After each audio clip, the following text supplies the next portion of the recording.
Welcome to Random Number Generation. This is episode 31, SMB3 modded stages with Gadian, Javum, and GlitchCat7 on commentary. I'm Skybilz, and I'm going to be your host. Real quick before we get started into the action here, all of GDQ's portion of subs, gift subs, Prime Gaming subs, and bits shared on the GDQ Twitch channel for the month of January will be donated to the Prevent Cancer Foundation. GDQ Hotfix is a series of shows that happens every week here on Games Done Quick. Information on all of our Hotfix shows is available at gamesdonquick.com/hotfix. If you're watching on YouTube, first of all, hello, nice to see y'all, and would like to support our live content, please consider checking out our Twitch channel, twitch.tv/GDQ. If you have an Amazon Prime account, you can subscribe to any Twitch channel of your choice every month for free. Please consider using your Prime Gaming account to subscribe to the GDQ Twitch channel. And with that, Gadian, Javum, and GlitchCat, how are y'all doing? Nice to see y'all here. Hello. Nice to be here. Nice to be back. Hello. How's it going? Yeah, doing great. Hey. Yep. How's it going? Good to be here. Good to have y'all here. Would you all like to talk a little bit about the levels that we're about to see? Who developed them, so that way we can give all our credit before we get started here? Yeah, I'll give a little brief overview of what's going on here. So we've got a fan-made SMB3 game that has 9 levels here that were all made by a single creator named Kangaroos Are Cool. They're all going to be of Kaizo difficulty, and they were tested by Mitch Flowerpower and a bit of the Haxer. So the way that we're going to be doing this today is basically we're setting this up as 9 individual races worth like 1 point each. And me and Gadian are going to race each one of them and see who has the most completed levels by the end. All right. Are you all ready to get into it? I'm very excited. Again, these levels have never been seen before, y'all. So that's part of the random number generation aspect of it. This is going to be completely random to both of them, and I cannot wait to see reactions. These are going to be in the style of Kaizo. So just to make sure that point is clear. All right, on your countdown, y'all. All right, so we'll probably just alternate this since we have to do 9 countdowns. I'll do the first one. So 3, 2, 1, go. Go, good luck, and have fun. Well, I'm really excited to see what these levels have in store. This is going to be a little bit more difficult than the Super Mario 3 that we all know about. And right out of the gate, for a little bit of play-by-play, grabbing the feathers that are floating down, and looks like a damage boost through those 2 thwomps. And so what you're going to see is a lot of like recontextualized elements from the original Mario 3. There's not a lot of custom code or graphics here, but you're just going to see Mario 3 taken to an extreme that sometimes isn't even possible in the original game. And right out of the gate, a lot of P-speed movement and flying. And that's a really particular thing in Mario 3, a little bit more so than even Mario World, as we've seen a lot of Mario World mods and stuff. But in Mario 3, P-speed management and flight like this is really key.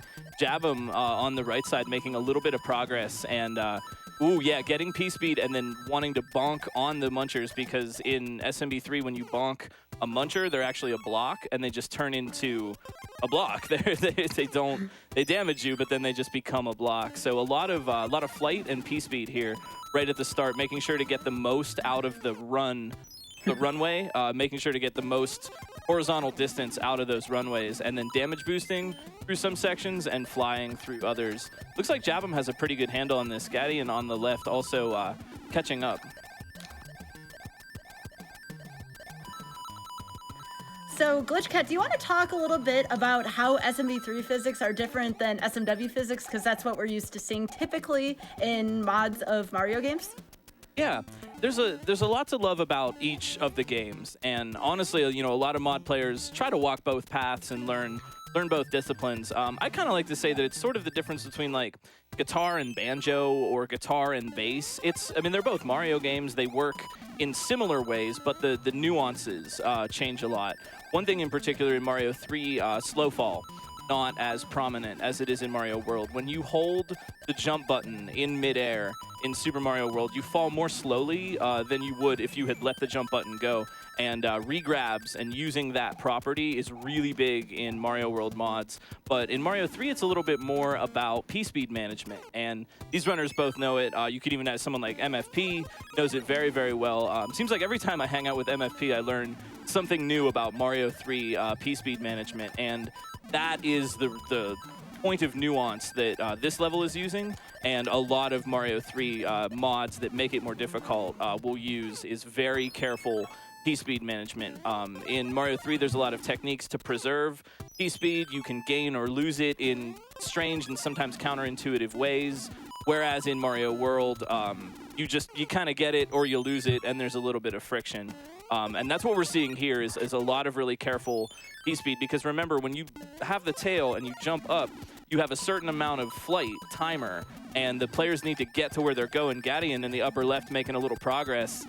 They need to get to where they're going using that amount of flight timer that they have. And actually Gadian here setting up for a flight that might, make some progress in the level. And Jabum on the right side hitting all of those munchers while damage boosting in order to turn them into safe blocks so that that can be a runway for the P-Speed. And I gotta say, Cosmic Brain move there using the crouch jump to fly. That is a thing. You can do that in SMB3, and Jabum getting to the pipe, but he needs to slide in there as Big Mario to open the blocks at the end. You see that look on Jabum's face, Glitch Cat? It was like, oh, come on. You know, you're right there at the pipe transition. Yeah, there's a lot of things in levels like this. You might call them a gate or a check or something. If you give the player a power-up, like a Big Mushroom or the feather here, the leaf rather. Mario World is a feather, Mario 3 is a leaf. I get them confused all the time. But if you give the player a power-up, there's a chance that they might just use the damage boost and the iframes to just get through some of your obstacles. And so you put a gate or a check of some kind at the end of a section. In this case, the blocks can only be broken by Big Mario, and that's to ensure that the player didn't cheese the design in some way and get there in an unintended way. As we see, it kind of messed up Jabum, but that now Jabum knows, and that's something in these blind races that I think we're going to see a lot is consistency and knowledge of what's coming up in the level is going to play a really big factor. So what are you liking about this level so far, Glitch Cat, at a glance? What are you liking?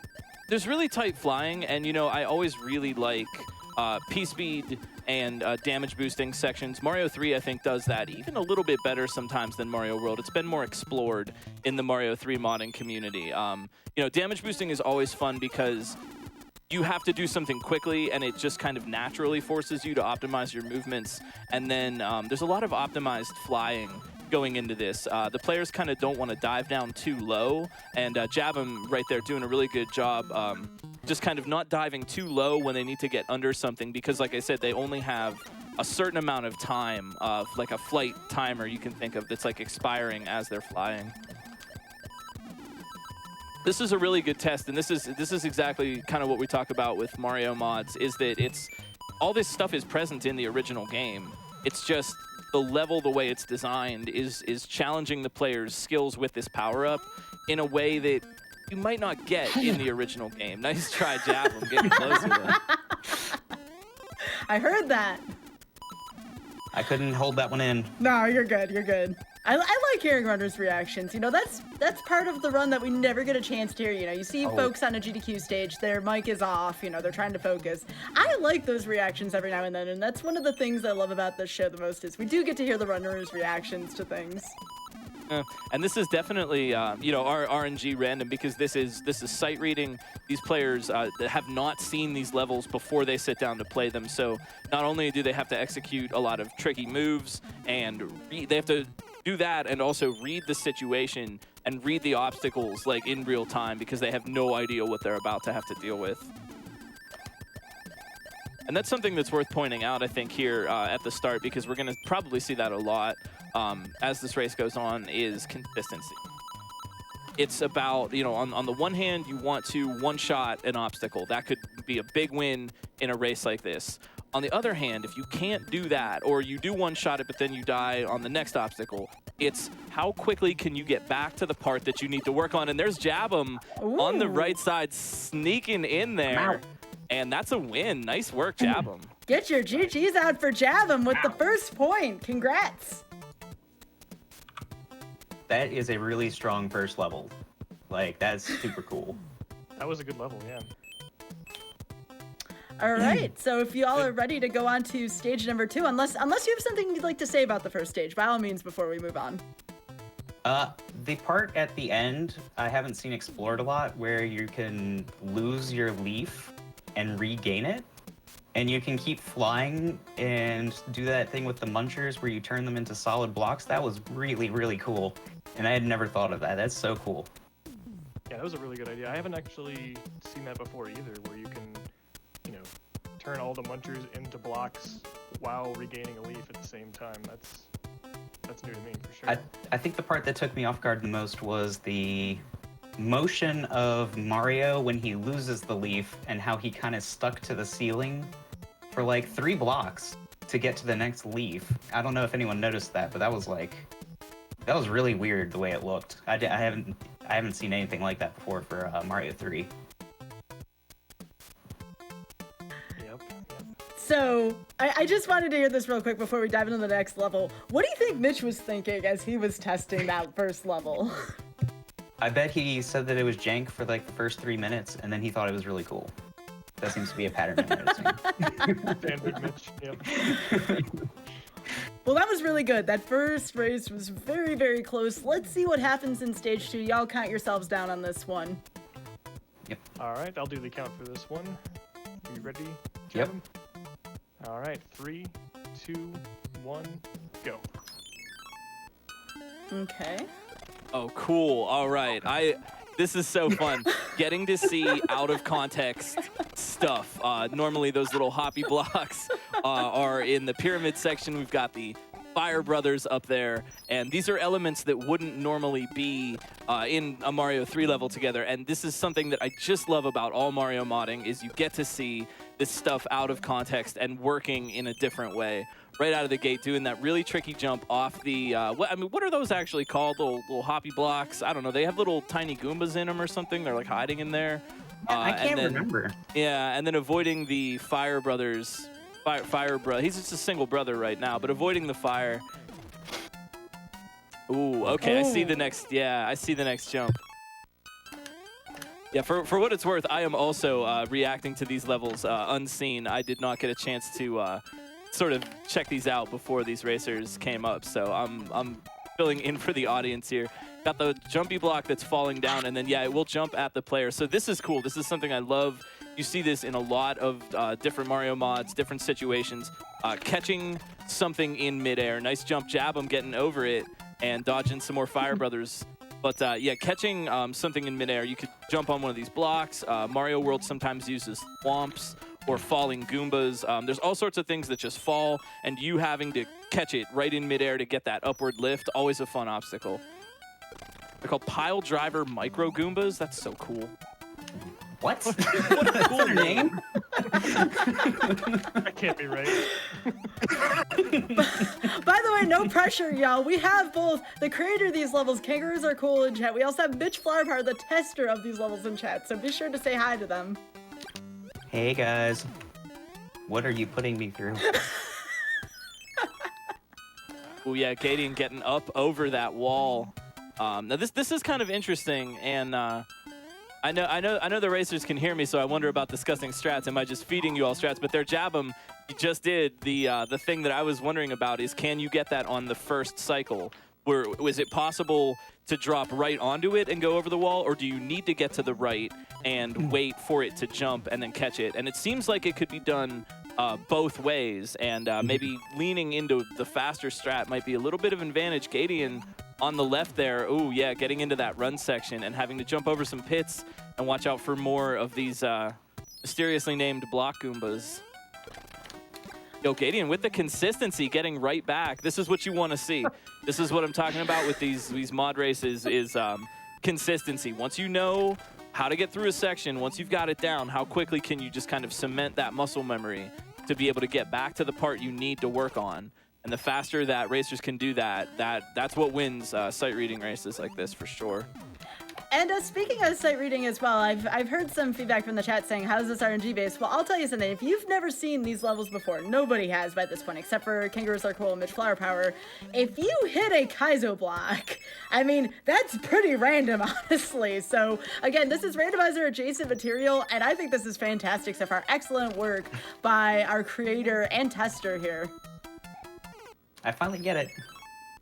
Yeah, if RNG is what you don't expect and having to adapt, this is high-level adaptation for a lot of players. I mean, both Gadian and Jabum are really accomplished SMB3 players in their own right, and here they are using their skills on something that they do not know what's coming up.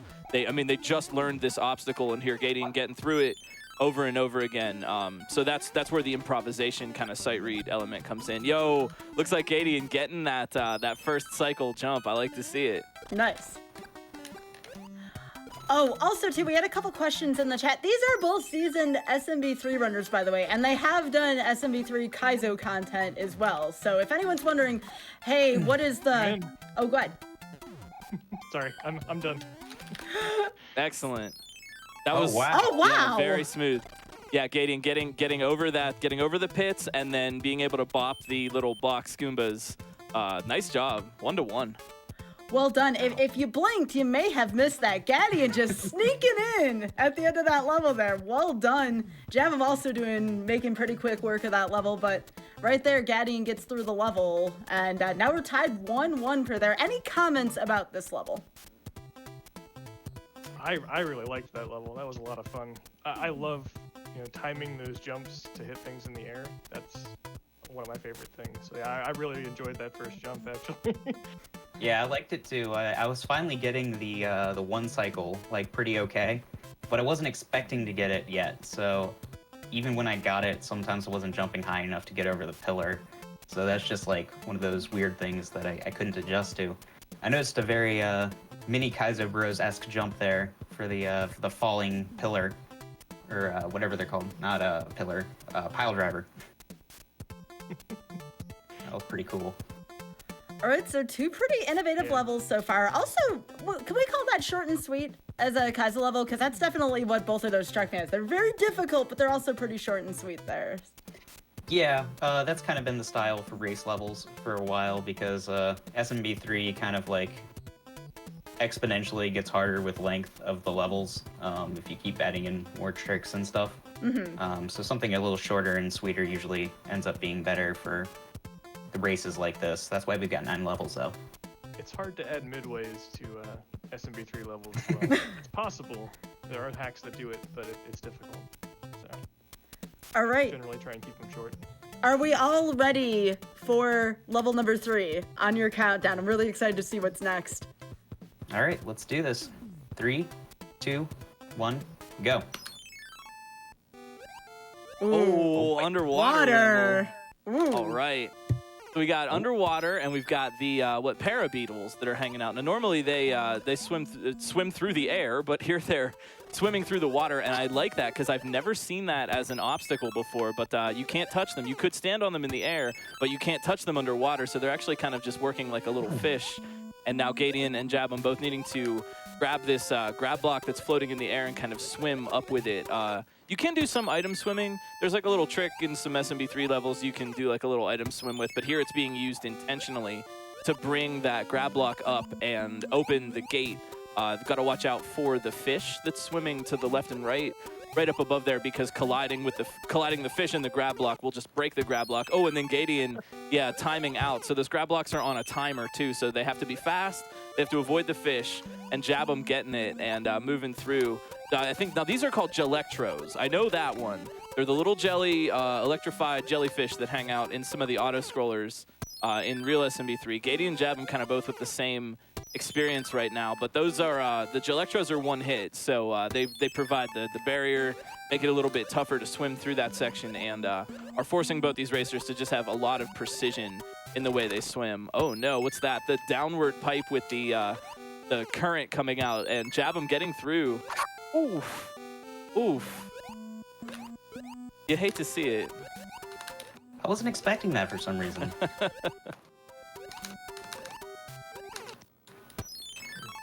This is not an auto scroller, which is probably for the best. You know, a lot of these elements are from what's it 7.3? I can't remember the number, 7.4. but it's that level in World 7. 7.4. That level in World 7, yeah.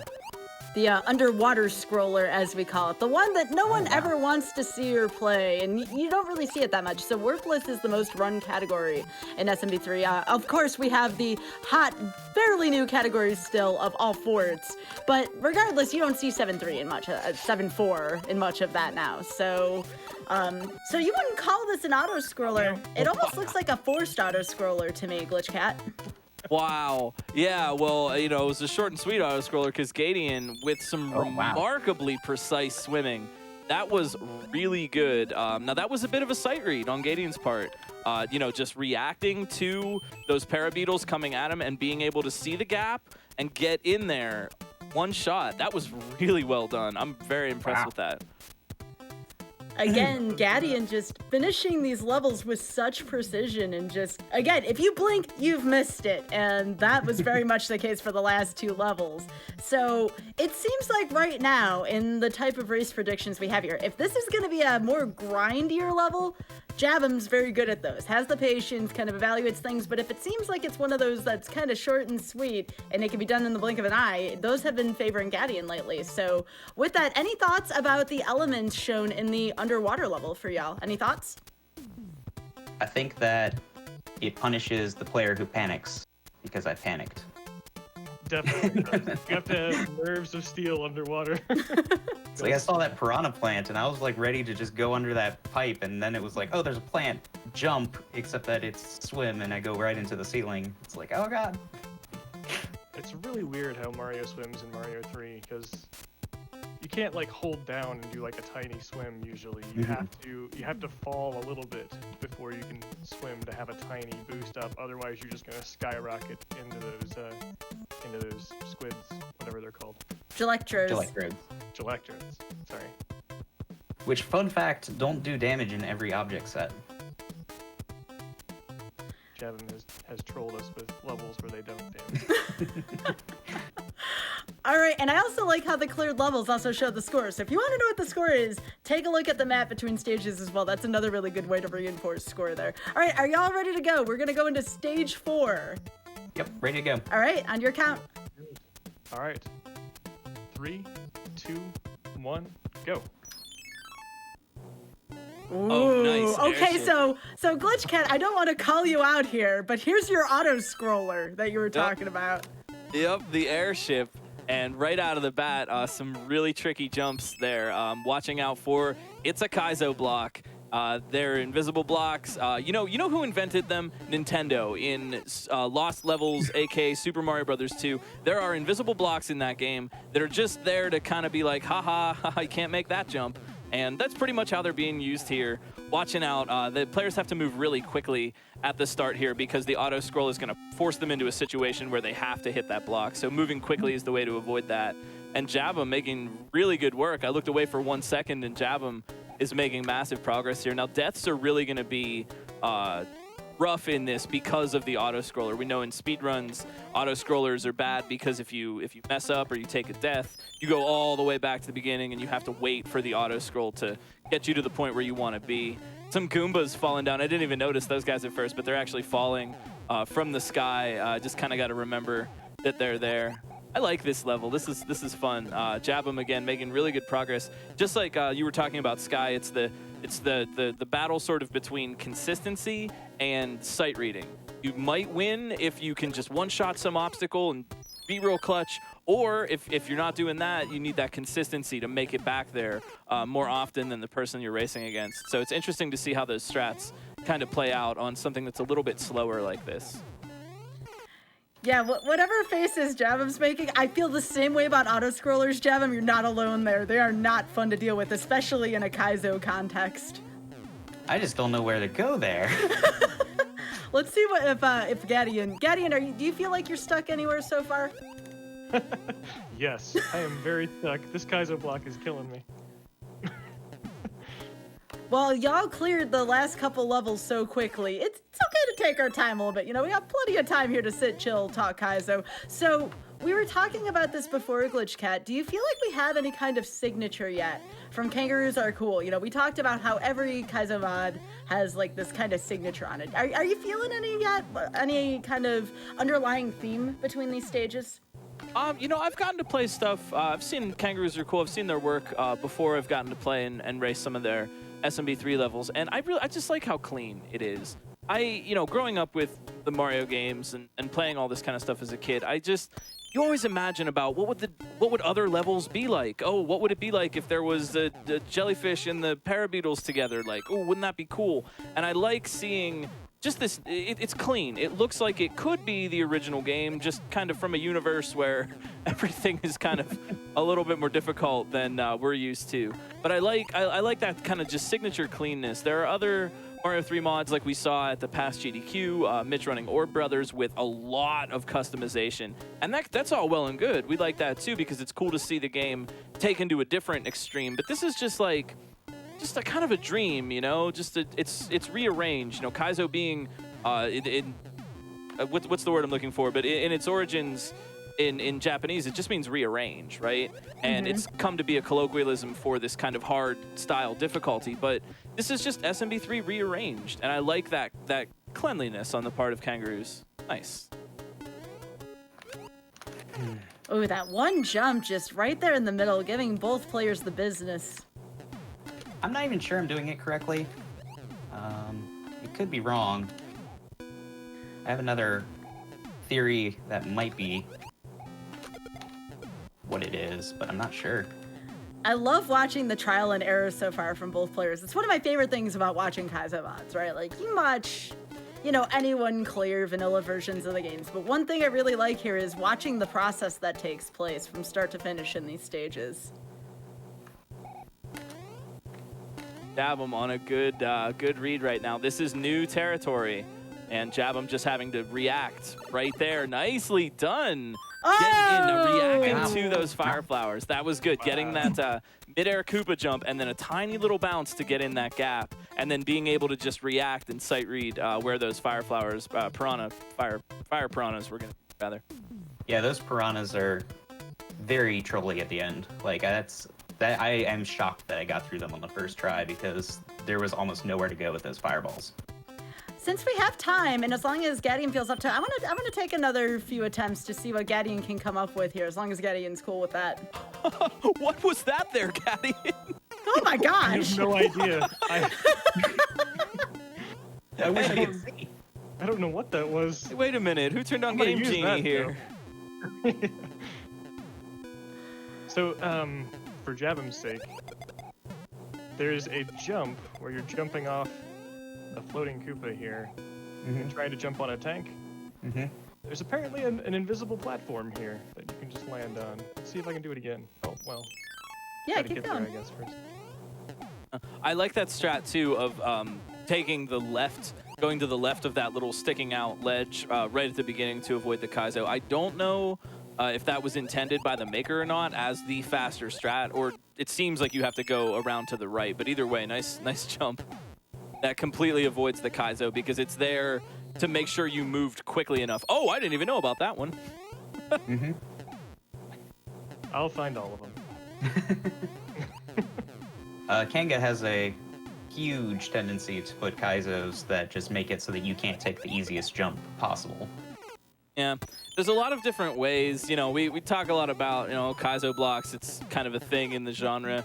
And there's a lot of different ways you can use them. You know, you can use them to just kill the player. There's no way they really could have known it was there. Whoops, you got him.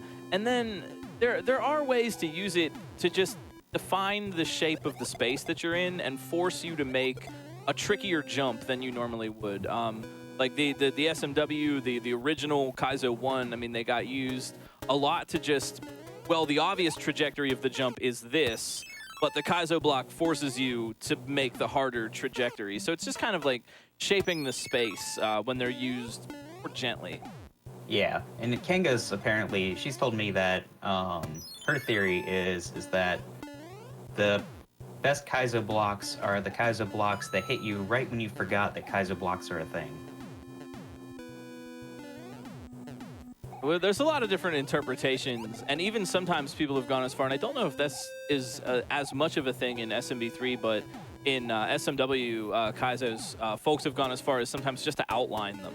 So you just see the outlined block, and you just know, I shouldn't go that way.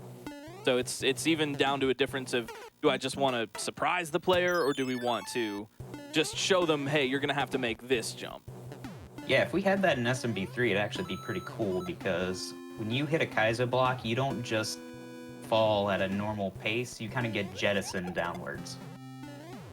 I don't think I knew that, but that's an interesting mechanic. I wonder if you could make a level about that. There's a couple of Kaizo hacks that use that, especially in water, to get around things. Or if you hit a block. I'm sorry, but you said if you hit a block right as you hit the block, and textbook, man. That's what I get for opening my mouth. Yeah, so again, a bunch of folks are asking, are there more levels? Yes, there are. I'm letting Gadian put as many attempts as he would like to on this level in particular. I really find the design, especially behind the auto scroller on this one, fascinating. So Gadian can take a few more attempts. We have time. The first few levels, I mean, we're already on stage 5 coming up. They've been exceedingly fast because our runners are just that good. So give Gadian a few more. Supposed to be designed to be about 10 minutes apiece, and I think that we're beating them a little faster than that. Oh, just a little bit. They should ramp up a little too. Speaking from 6, 7. Oh, go ahead. 6, 7, 8, and 9 should be a little longer than the first 5. I was gonna say, speaking from experience, doing a lot of sight reading, mod races and stuff like this, it can be really difficult to figure out how hard is too hard, how easy is too easy when you're making something that the players are not going to know what they're doing. They're going to be in the moment, maybe a little bit of nerves. And it's really difficult to figure out, like, is this level too easy? Is it too hard when you're designing something like this? So it tends to be you kind of shoot for the middle and see where everything lines up. So something that might be intended to take a little bit more time might not. You could have a clutch moment, and something, and I've seen it, something that's supposed to be easy and, oh, no one will have a problem with this, winds up just taking forever. So it's a good skill as a maker to strike that balance between fairness and challenge, especially in a sight reading competition like this where the players don't know what's coming. And I think that we kind of accelerated this too by both me and Gadian in the last 2 levels. Level 3, Gadian just clutched out the end of that stage in what usually would take at least a couple deaths, and that extends a level by a lot, just dying twice. And in the last one, I got through everything after the one jump in one go. Yeah, again, no checkpoints in Mario 3, so if you're clutching out at the end of the level, every death at the end of the level is going to take a lot of extra time. Yeah, and as stated by Kangaroos Are Cool in chat, the levels do ramp up from here, and I've also received a message from a trustworthy friend that there may be some more surprises tonight, depending on time. So we'll see. Let's get into stage 5. Are y'all ready to go? Yep, I'm ready. All right, on your count. All right, 3, 2, 1, go. Right, big land. And the frog suit. Oh, what could be finer? Oh, this is gonna be great. I'm excited already. I love big land. I love the frog suit. Getting the giant power-up box right at the start, and then yeah, looking to probably avoid that P-switch because it will turn the blocks that they need to stand on, obviously, into coins, and then they won't be able to stand on them because you can't stand on coins. Jab them, making a little bit of progress, but might have learned something. Yeah, I see that reaction there. So, Gadian with an interesting strat. Yeah, just go on. Sometimes in a level like this where you get like a power-up right at the beginning and it's implied that you need to keep it. Like we talked about gates before, there's probably going to be some kind of gate to make sure you didn't just lose the frog suit and keep going. But in a race like this where you don't know what's coming up in the level, might be a great idea to just, even if you lose the power-up, just go on ahead and see if you can learn something else about what's coming up. Yep, jab them. Yep, making the play to just get a little bit more knowledge. And that way, I mean, you know you're going to be going back to the start anyway, so why not? You know, I mean, it takes a little bit of time, and that's where the racers kind of have to balance, is it worth going on to learn more about the level, or do we just kind of restart, try again? I've seen races won by either strat. Looks like the bombs here are just kind of to be an obstacle. I like how they just sort of fall. I haven't seen that in a Mario 3 Kaizo level yet, but the bomb's just kind of falling down to just kind of make them get out of the way and steal the power. Yeah, this is no, don't touch the P-switch and don't touch the bombs. Oh no, oh that's a cool one. I don't think I've ever seen that before. The tornado from the level World 2 Deserts being used here out of context to blow the player up and touch the P-switch from the bottom, which I didn't know you could activate P-switches that way in this game. I didn't either. Excellent. Oh, this is a really tight race right now. Both of you getting really good progress. And then that section with, ooh, nice. I was just going to say, Jabum using a different strat there. You can hold the bomb and knock it into the other bomb to get rid of it. But Jabum just kind of throwing one to the side and standing between the two explosions. That's really good positioning.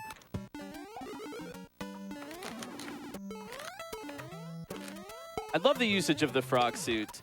You know, it makes motion not in water kind of awkward, but you know, it's a fun kind of awkward.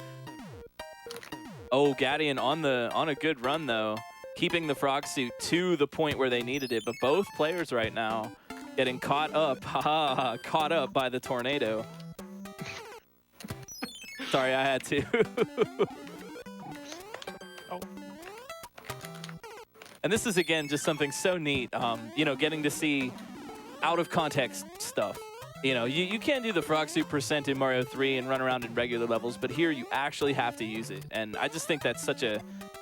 That's the beauty of Mario modding, is get to see wacky stuff that you wouldn't even think about sometimes.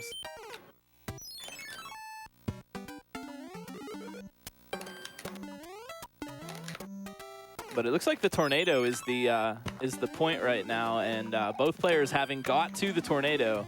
So it's going to be who can figure out how to get through that first. And maybe there's more, maybe not. That's the thing. We don't know.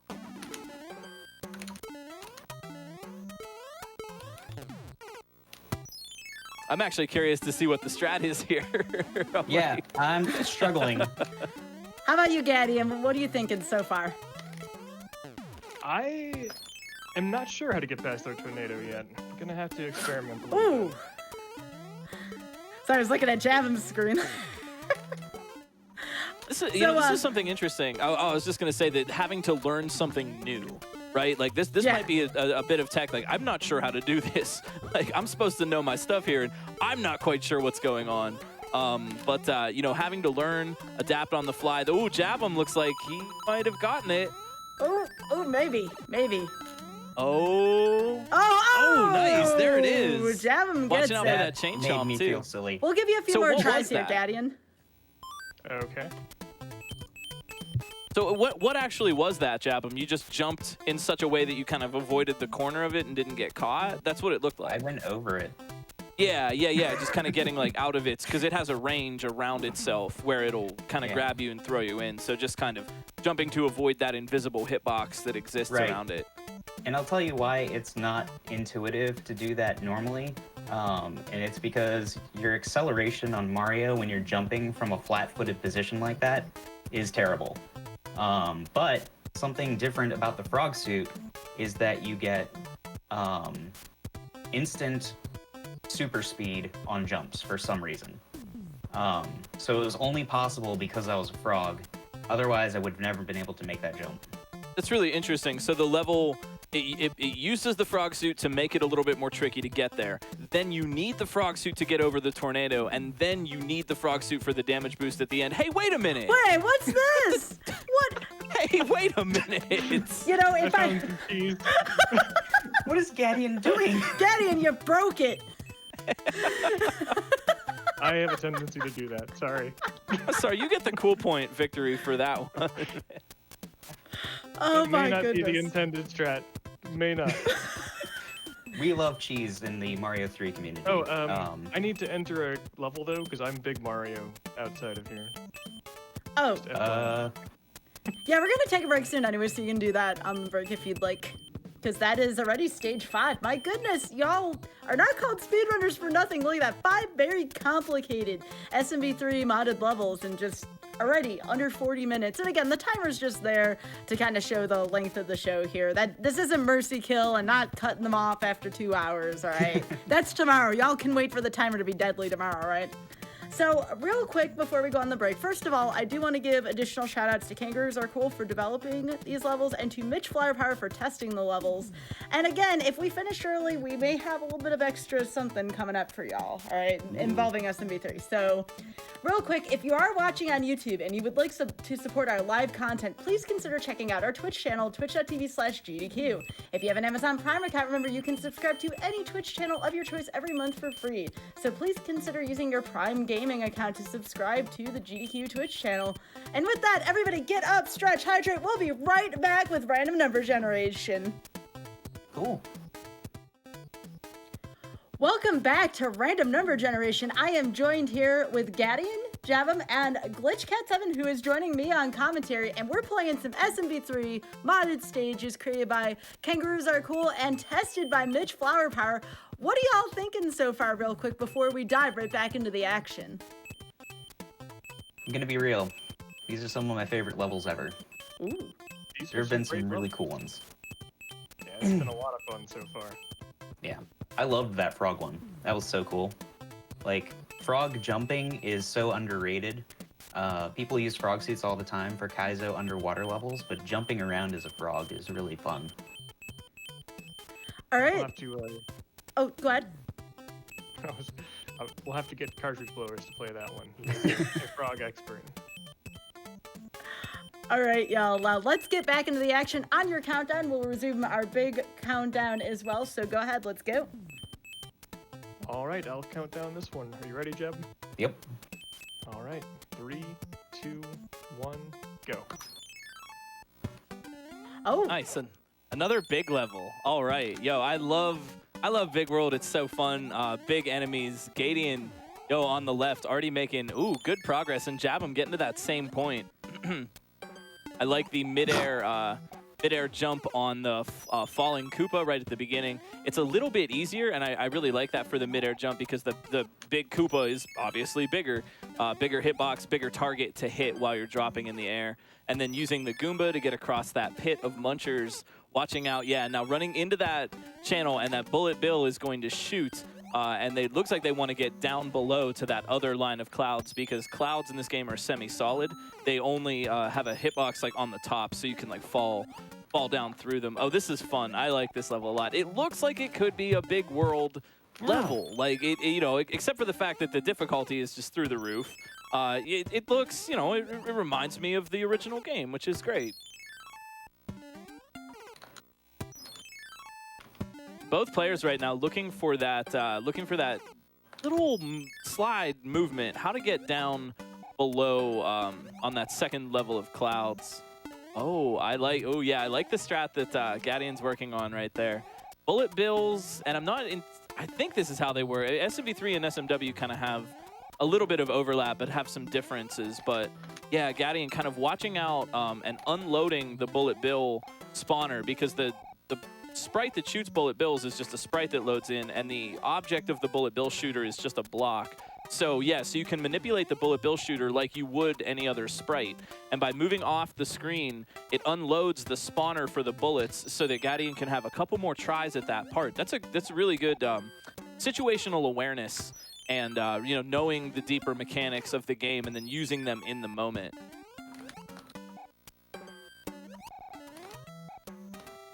Yeah, Gadian kind of hanging out. That's nice. Hanging out. Javum using that same strat, but if you get too far to the right, that bullet will fire you. The sprite that shoots the bullet loads in, and then there's a timer, and then it shoots, and then that timer is consistent. But by unloading that sprite, yeah, that's a really smart move. But yeah, you gotta be clever about it, because yeah, Gadian getting that bullet to spawn.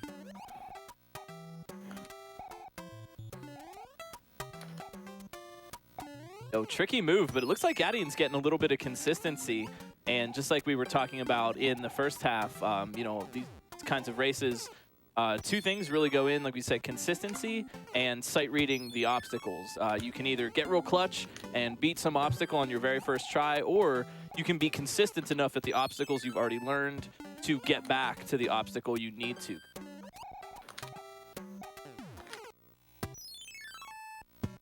That's a difficult drop, and like, it's made all the more difficult because you don't have necessarily as much control of your falling speed. In Super Mario Bros. 3, it's more of a horizontal speed kind of game, and so getting that little tricky drop is really tough to just kind of run right off the edge, but do so at an angle that you get down in. Gadian on the left, making a little bit of progress, avoiding that Kaizo block to get up here, and now, what is the play? Okay, I think I have an idea, because I'm commentating on these sight unseen as well, but I think I know. I think I can tell what Gadian wants there.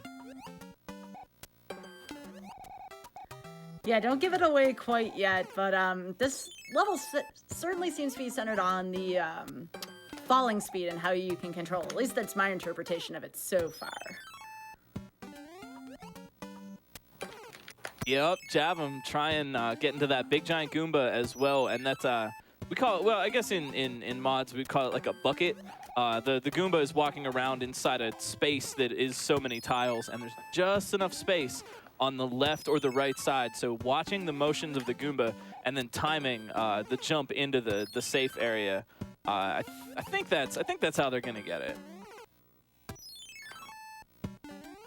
Dab them back on the right-hand side of your screen. Oof, yeah, trying for that again, but really wanting to be kind of safe about that jump because obviously there's a pit down below.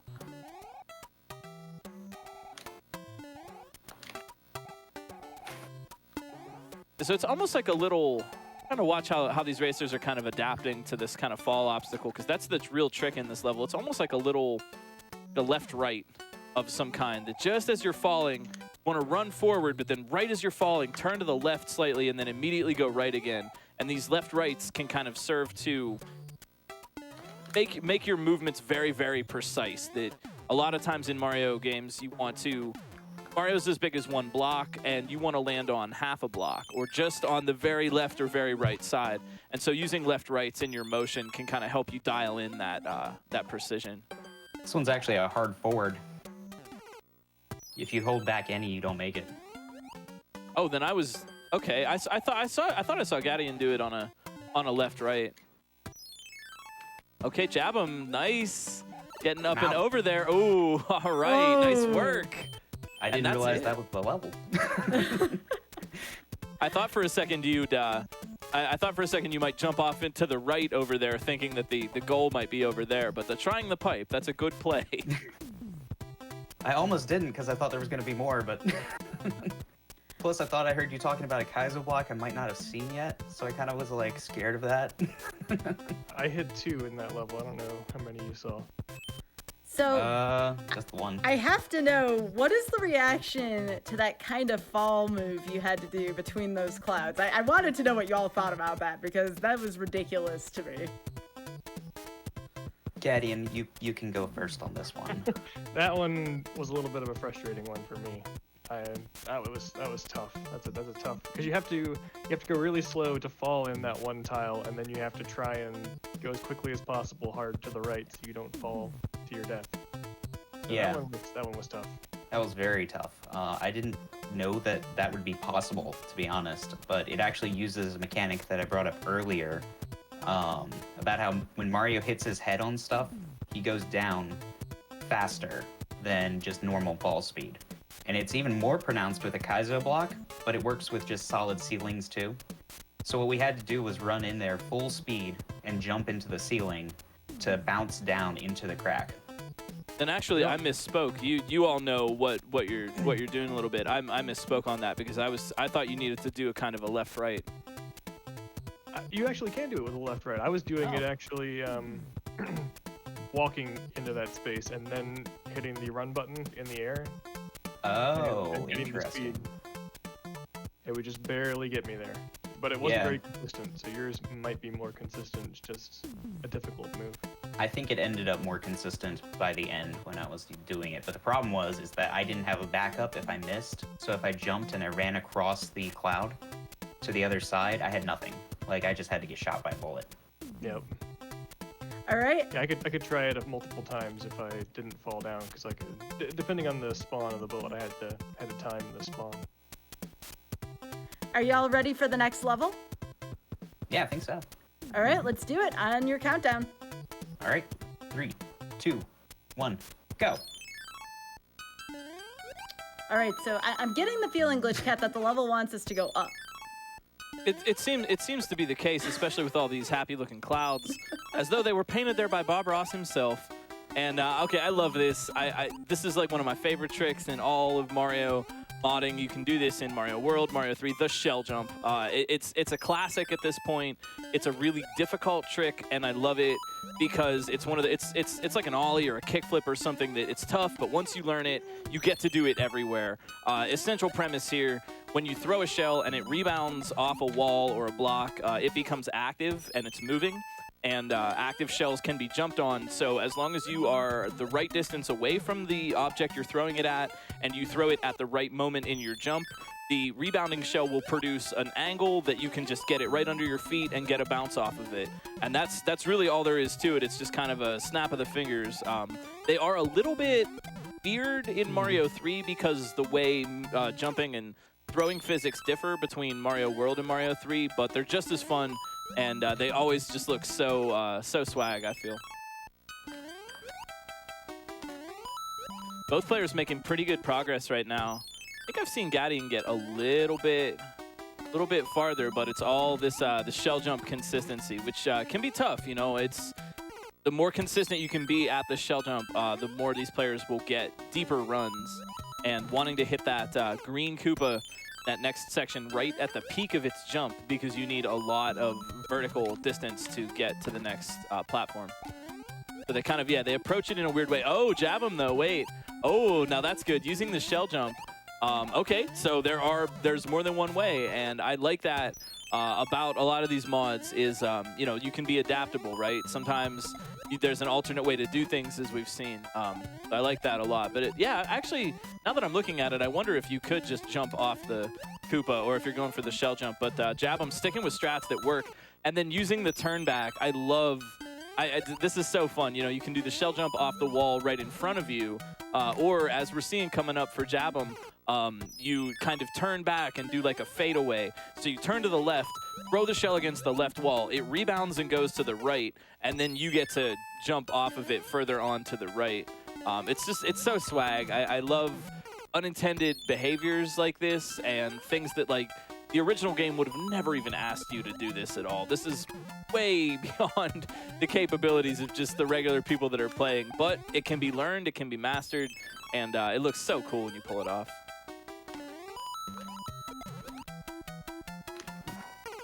I got a strat to work once, and it's failed me ever since. Yeah, definitely. You can tell if the racers did a good job. The good way to fail a shell jump is to have it kill Mario in the air.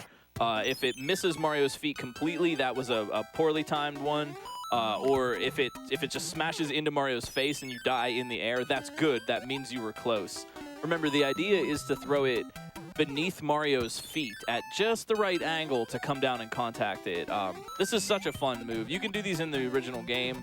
They're fun to just practice. Impress all your friends. Learn how to shell jump. Super fun. Nice jump from Gadian there. And now both Gadian and Jab 'em both synced up. Oh, I love it. Oh, no, and Gadian gets it. Gadian! No way. Amazing. Give it a Great couple more job. tries, Jab 'em. It's all right. One more. All right. Always one more there. Well done, Gadian gets the stage. Now only trailing Jab 'em by 1, 4-3 in favor of Jab 'em, but dang, this is a very, very heated race so far. I appreciate this. That's a really cool stage. Yeah, I just kept jumping off the shell too early on the back throw. It was rough. I think I could throw earlier, and it would have been better. Yeah, shell But jumps. who knows? Those back throws are a combination of like position, motion, momentum, everything. There's 3 or 4 factors that go into any motion like that.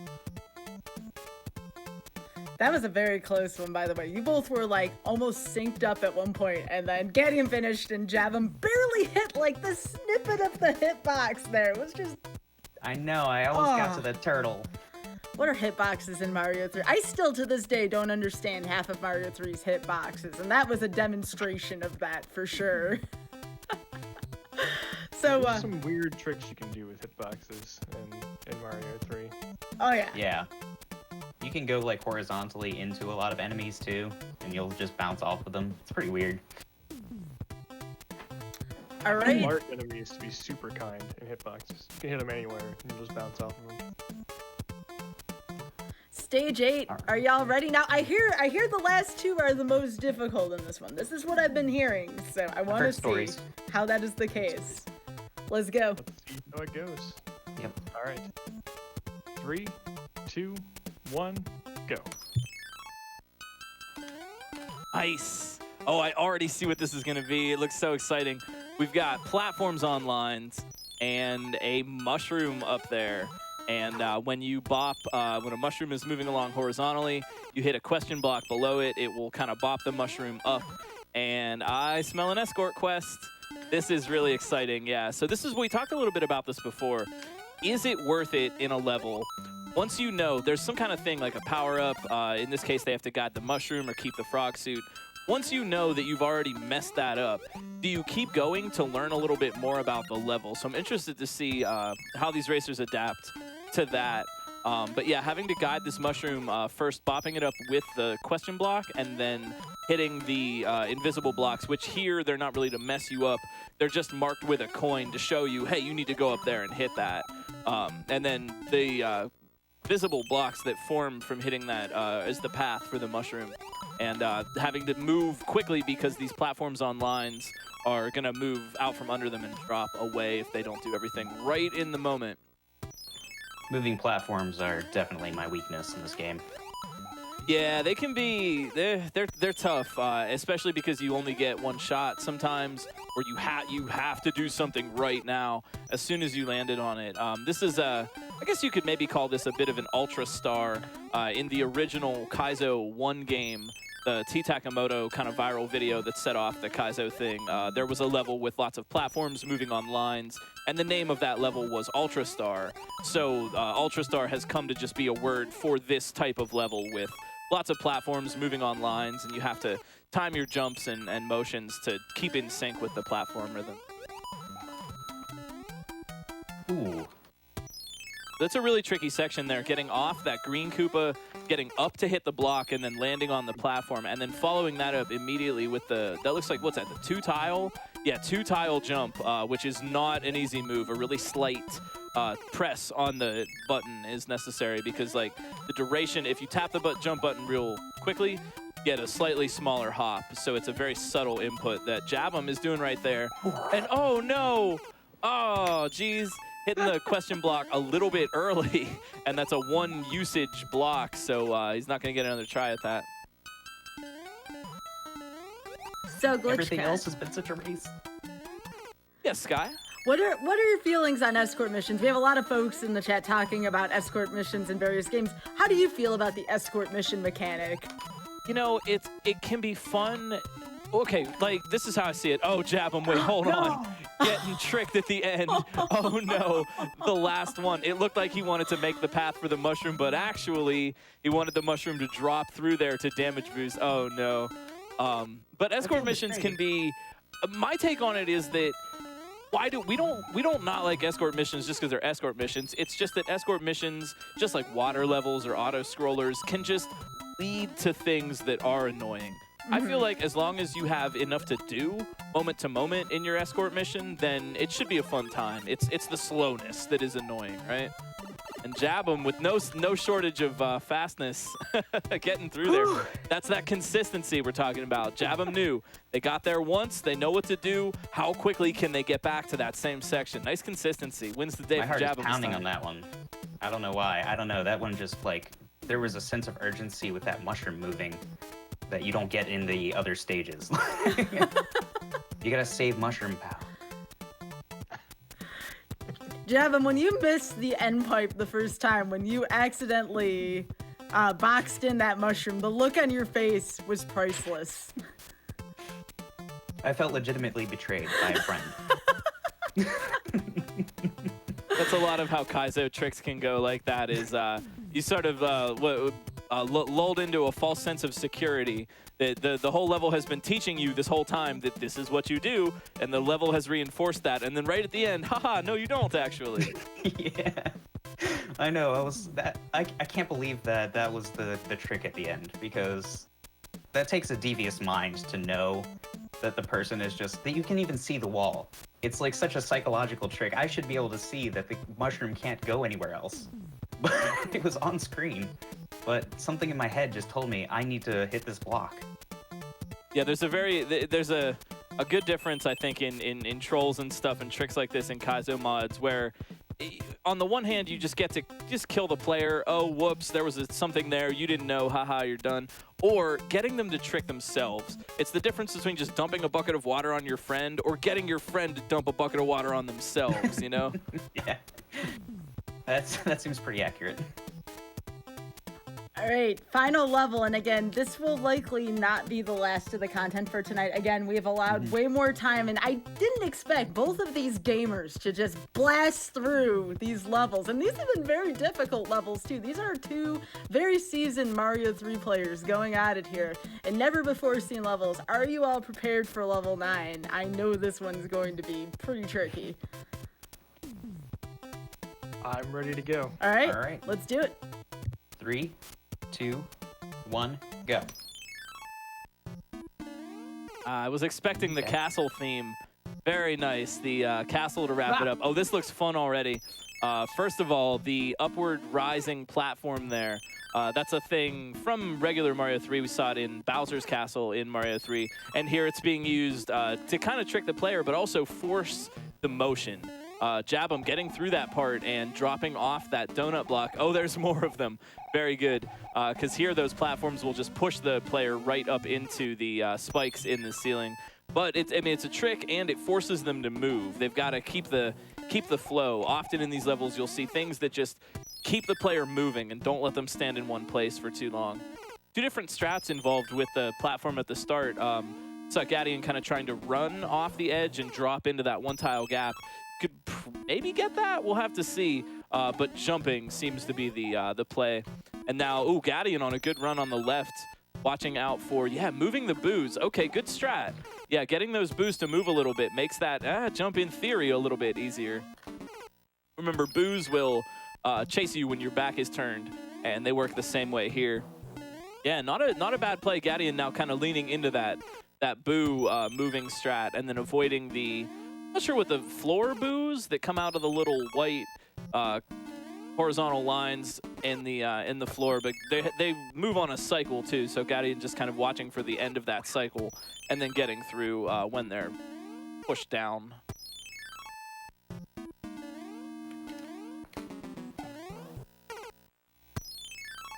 This is a fun level for flow, which is something that we like to talk about a lot in these levels. Is just I don't really know a better way to describe it other than it's flow. It's how do the tricks and obstacles kind of move into each other.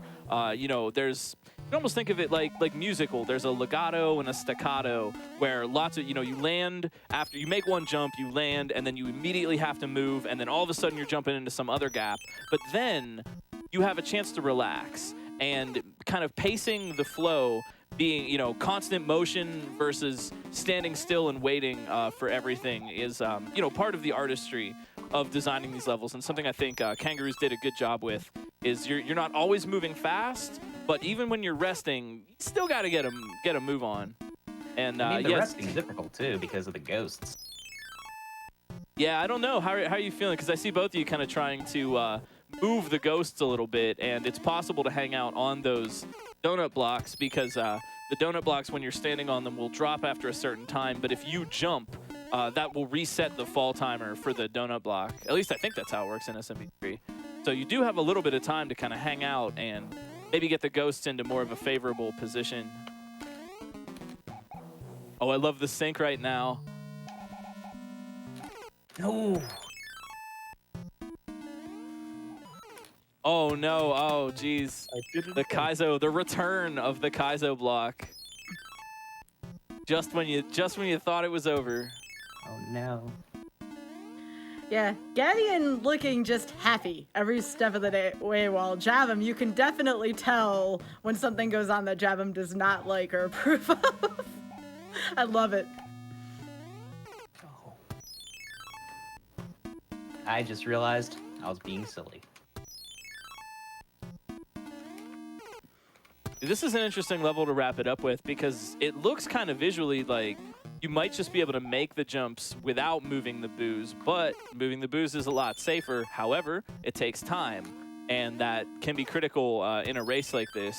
So it's kind of, you're thinking of strats in the moment. You're thinking like, is this strat worth it? Is it going to get me through versus how much time it takes to get that strat to work. So this is from Kagers Are Cool in chat. It says, Gadian is a master at finding Kaizos. I feel like I've missed a lot at this point. I have to have missed a bunch. There's an interesting kind of meta that goes on if you play enough Kaizo mods and you really kind of get into the where is the Kaizo block going to be meta. You know, there's at first people would just put them in the spot where you're obviously going to jump, and then people put them in the spot where you're going to try to avoid it. You know, and it's just like, what do you do? Oh, Gadian, no, right at the pipe. Oh, jeez, we've seen that trick before. I like how it's being used. Too easy. Yo, kangaroos are cool. That was mean. Yeah, this is like the opposite of what we saw in the mushroom escort level, where you know, the level teaches you one thing the whole time and then changes it on you at the end. Whereas this, the level has been teaching them the whole time, watch out for these upward rising platforms. And yet, and this happens to me, right? I'm not above this myself as a player. You know, you still kind of fall for it right at the end. Oh, jab him though. Ryan, I think I see the strat, but I'm not gonna say it out loud because I know they can hear me. But I think they already understand it. But we'll see. We'll see how that goes. But both players with the same amount of experience right now. They have the knowledge. They just need the consistency. So it's now a question of just who is more consistent at what they just learned 5 minutes ago. And that's something else. I mean, keep in mind, these players have never seen these levels before. They don't know what's coming up, and they're learning and adapting right on the fly. Here goes Gadian. Nice! You did it! You did it, and you did it with the strat that I thought it was. Jumping more to the right, landing on the right side of that upward rising platform. Hey! You're not All running right. on it as much. Nice job, jab him, too. Close. So close. Very close. Oh my goodness, that final level was ridiculous and wild, and I am here for it, especially that final platform before the pipe. Oh, that was fun to watch. Kanga. Yep, landing as far right as possible on that platform was the strat, because if you land on the left, it's going to push you into the spikes before you can get to the edge of it and run off. So starting in the middle on the right is the way to avoid that. Yeah. Yep, then it's just a race to the pipe before you hit the spikes. Race to the finish. So you may notice all 9 levels are finished, and we're only about an hour into the show. So for that reason, we're going to take a quick break. And after that, we're going to be back with some surprises. We do have some surprises. I was approached about some the midway through, and I'm like, you know what? These two are gaming too much. What else can we throw at both of these? And I had someone who we'll talk about after the break who said, hey, I got something to throw at them. And I'm like, oh, really? So a little bit of a surprise there coming up. However, before we go on break again, if you are watching on YouTube and you would like to support our live content, please consider checking out our Twitch channel at twitch.tv/GDQ. If you have an Amazon Prime account, remember you can subscribe to any Twitch channel of your choice every month for free. Please consider using your Prime Gaming account to subscribe to the GDQ Twitch channel, and we'll talk a little bit more about what else they do on their channels, but please give Jabum a follow at JabumX on Twitch, Gadian at The Real Gadian, and then, of course, our lovely commentator, GlitchCat7, twitch.tv/GlitchCat7, and we'll talk a little bit more about what all of these folks do outside of Mario 3 as well. And with that, we are going to go on a break. We'll be right back with Random Number Generation.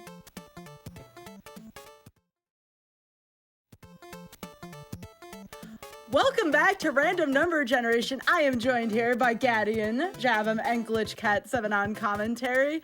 And you may notice we have a little bit of a surprise for you all. Since both of these runners absolutely excelled in their gaming, we have a special surprise from the one and only Mitch Flowerpower, MFP. So shout outs to Mitch Flowerpower for providing 3 additional Kaizo stages for us. But before we dive into the chaos that is Kaizo, let's get to know our runners and commentator a little bit better. What do you all do besides Mario 3? You can talk about Mario 3 as well, but what do you all do, and where can folks find you?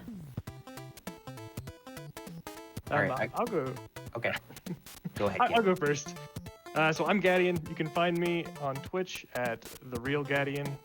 I'm also on Twitter as @Gadian5, I think. But if you come to my stream, you'll find me playing mostly Mario 3 mods, a lot of 3Mix, which is a really, really good Mario 3 mod if you're looking for one to play, as well as some Kaizo mods. Other than that, I'll be playing a lot of Magic the Gathering. I play a ton of Magic the Gathering Arena on my stream. So if you're into either of those, definitely feel free to stop by. And I'm JabMex. You can find me on Twitch at JabMex. On Twitter, I believe I am JabMex, which makes it really easy to find me pretty much everywhere. I play mostly Mario 3 stuff as well. The main game a little bit, mostly mods. I do a lot of streams too where I actually build levels for new mods. So I've done that a bunch in the past. And lately I've been playing a lot of other Nintendo-based multiplayer games like Luigi's Mansion and Mario Kart and stuff like that. And just lots of stuff lately. Hyrule Warriors, you know, the whole Nintendo spread, if you will. But yeah, that's me. Excuse me. Hi, hello. I'm GlitchCat. You can find me on Twitch, Twitter, Instagram, YouTube at GlitchCat7. I stream a lot of Super Mario World mods and stuff. I'd like to play, beat them. I have had the honor of being on the GDQ stage. I ran Cool Spot at SGDQ 2018, Mario Maker, some of the Lunar Magicians One Tile Men race at, I think that was 2019. It all gets confused in my brain anymore. I was recently on the couch for Mario 35, Comfort Zone, and Orb Brothers at the past GDQ. And I also am a principal staff, organizer, and commentator for kind of our sister channel, RomHack Races on Twitch. We have a website, and we do blind sight reading Super Mario World races every Saturday that are open to the public. Commentate that, and everybody can play them, race them, talk shop, and stuff like that. You can check me out on Twitch, and I also have a website of my own. That's glitchcat7.com. You can check out all my music and games. I've made mods, stream on the regular, and glad to be here. Glad to have you, Glitch. Yes, thank you very much for your commentary, especially Glitch. It's been great. Thank you. I really appreciate doing it. It's always fun. I love commentating for this. Very exciting. So, on GDQ Hotfix, this is what happens sometimes when you're really good at video games. Sometimes we give you tougher things to do. And that's what we've done thanks to Mitch Flower Power over here. So are you all ready to go? I don't know if you want to count this as more points or anything. Y'all will have to decipher that between yourselves. How about you both just survive the stage? Because these look kind of daunting. Are you all ready to go? Because I don't want to wait too much longer for this. This is going to be great. Yep, ready to go. I'm ready. All right. You want to count it down, Jevin, or should I? Sure, I'll do it. 3, 2, 1, go! All right, these levels were made, as we've seen, by MFP, quite possibly the greatest Super Mario Bros. 3 player ever. And so there is all kinds of tech knowledge and tricks built into this. Jabum already on the right, blasting through this right now, getting the shell jump even. So this is a sight read for Jabum. Jabum has no idea what's about to happen. And Gadian as well on the left, getting to the same spot. Oh my gosh, that jump. Not even needing the Parabeetle there. Holy moly, are these racers just going to blast through this level?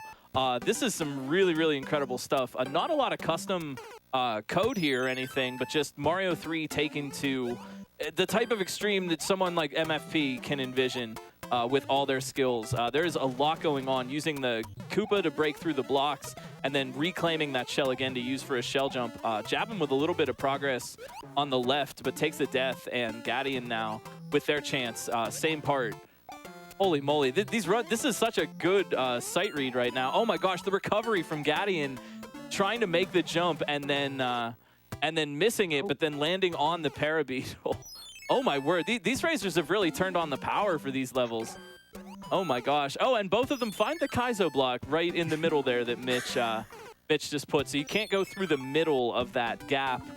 You have to go through either the left or the right side will work. You find it once and you'll never get away from it. And Mitch is indeed a very devious Kaizo creator. You know, you spend a lot of time with the game, and you just start to imagine things. Oh no, did jab him? Oh dear.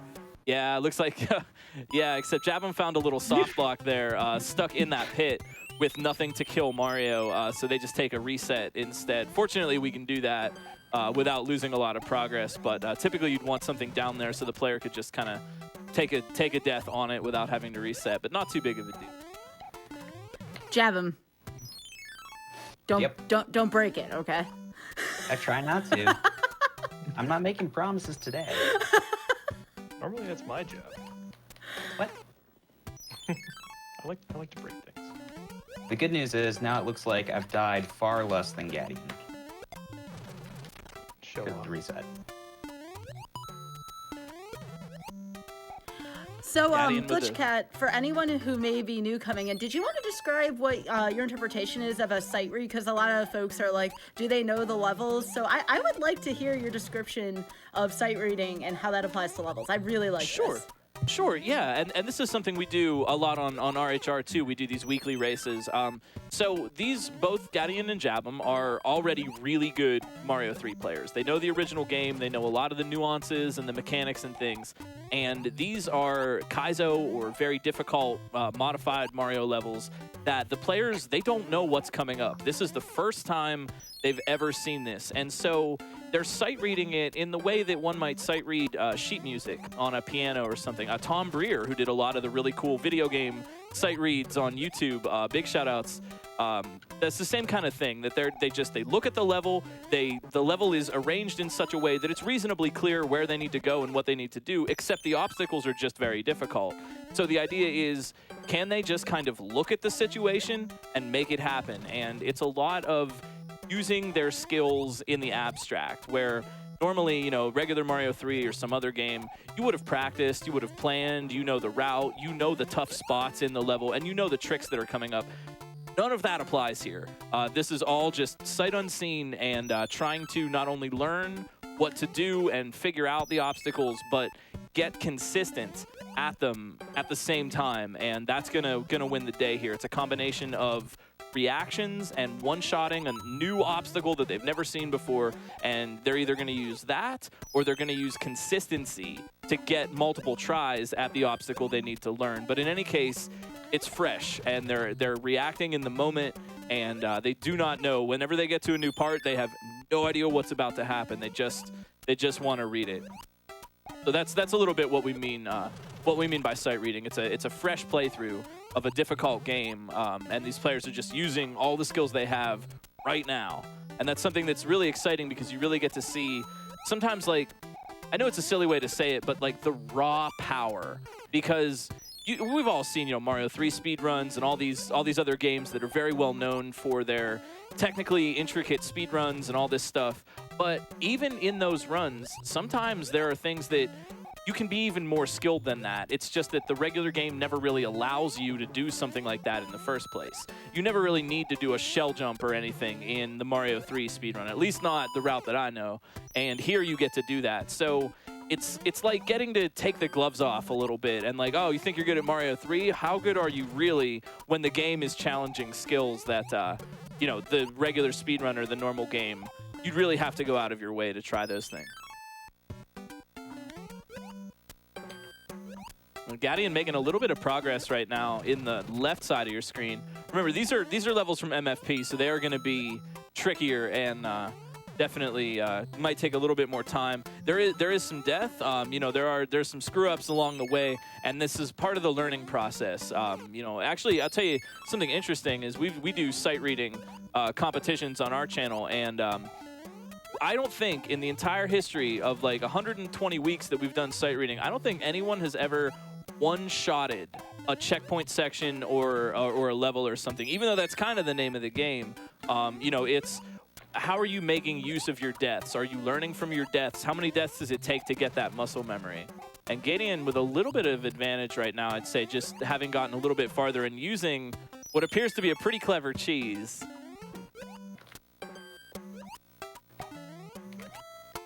And that's something too, you know, when we talk about sight reading, you know, for competitions like this, you know, makers try to make things clear, readable, so the player doesn't have to scratch their head too hard to figure out what they need to do. However, sometimes setups can be just a little bit tricky to figure out, and figuring out a setup is its own skill. So that's also what we mean by blind reading, sight reading the level.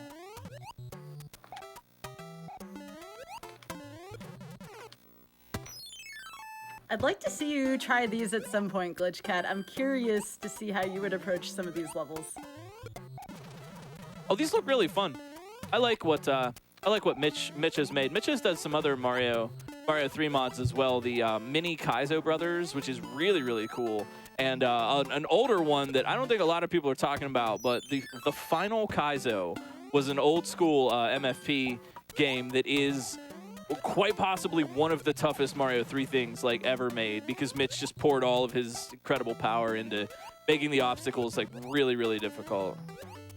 In fact, I think like 2 people have beaten Mitch's final Kaizo. So I'd like to point out something too about the strat that Gadian is using here. We mentioned this before, but it's worth noting. In Mario 3, munchers, munchers are always blocks. Same thing as question blocks or anything else. The game just treats them as a block. They're a block that damages Mario and has a little bit of animation, but they're a block nonetheless. And when you bonk one with your head, like you hit it like you would a question block, or you bonk one with a shell, something weird happens and the muncher just turns into a regular block.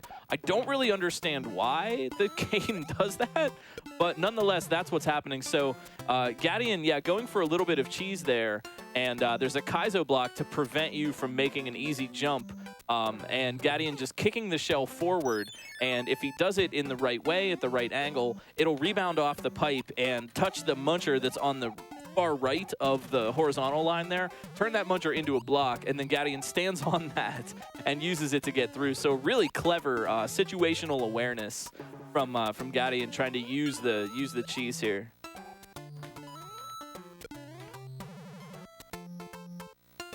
Yeah, there you see Gadian setting up, hitting the Kaizo block and then being able to jump, well, if they can, being able to jump over that gap. I don't think that is the intended strat for that part, but it's working, and that's something that can really win races like this. It can be dangerous. You think, well, I bet the maker prevented this cheese. I bet they thought of this and they stopped me somehow.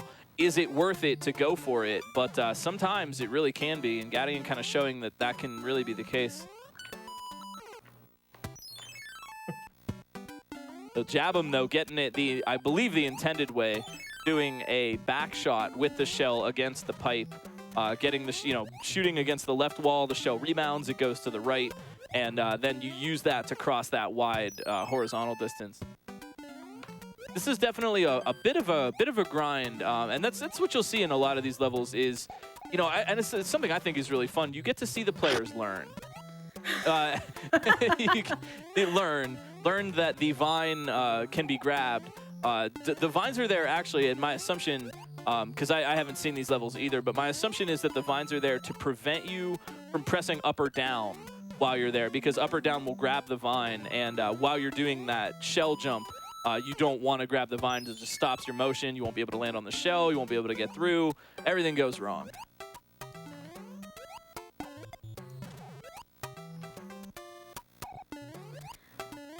So there was somebody talking in chat about how each runner has their own style when they play. This is why I like showcasing 2 runners at minimum, because there are different ways in which to approach levels. I mean, yes, there is an intended way, but sometimes, every now and then, you're going to find something that's not intended, and that, in my opinion, is where the real fun comes in, with levels that have never been before seen, or sight reading, if you will.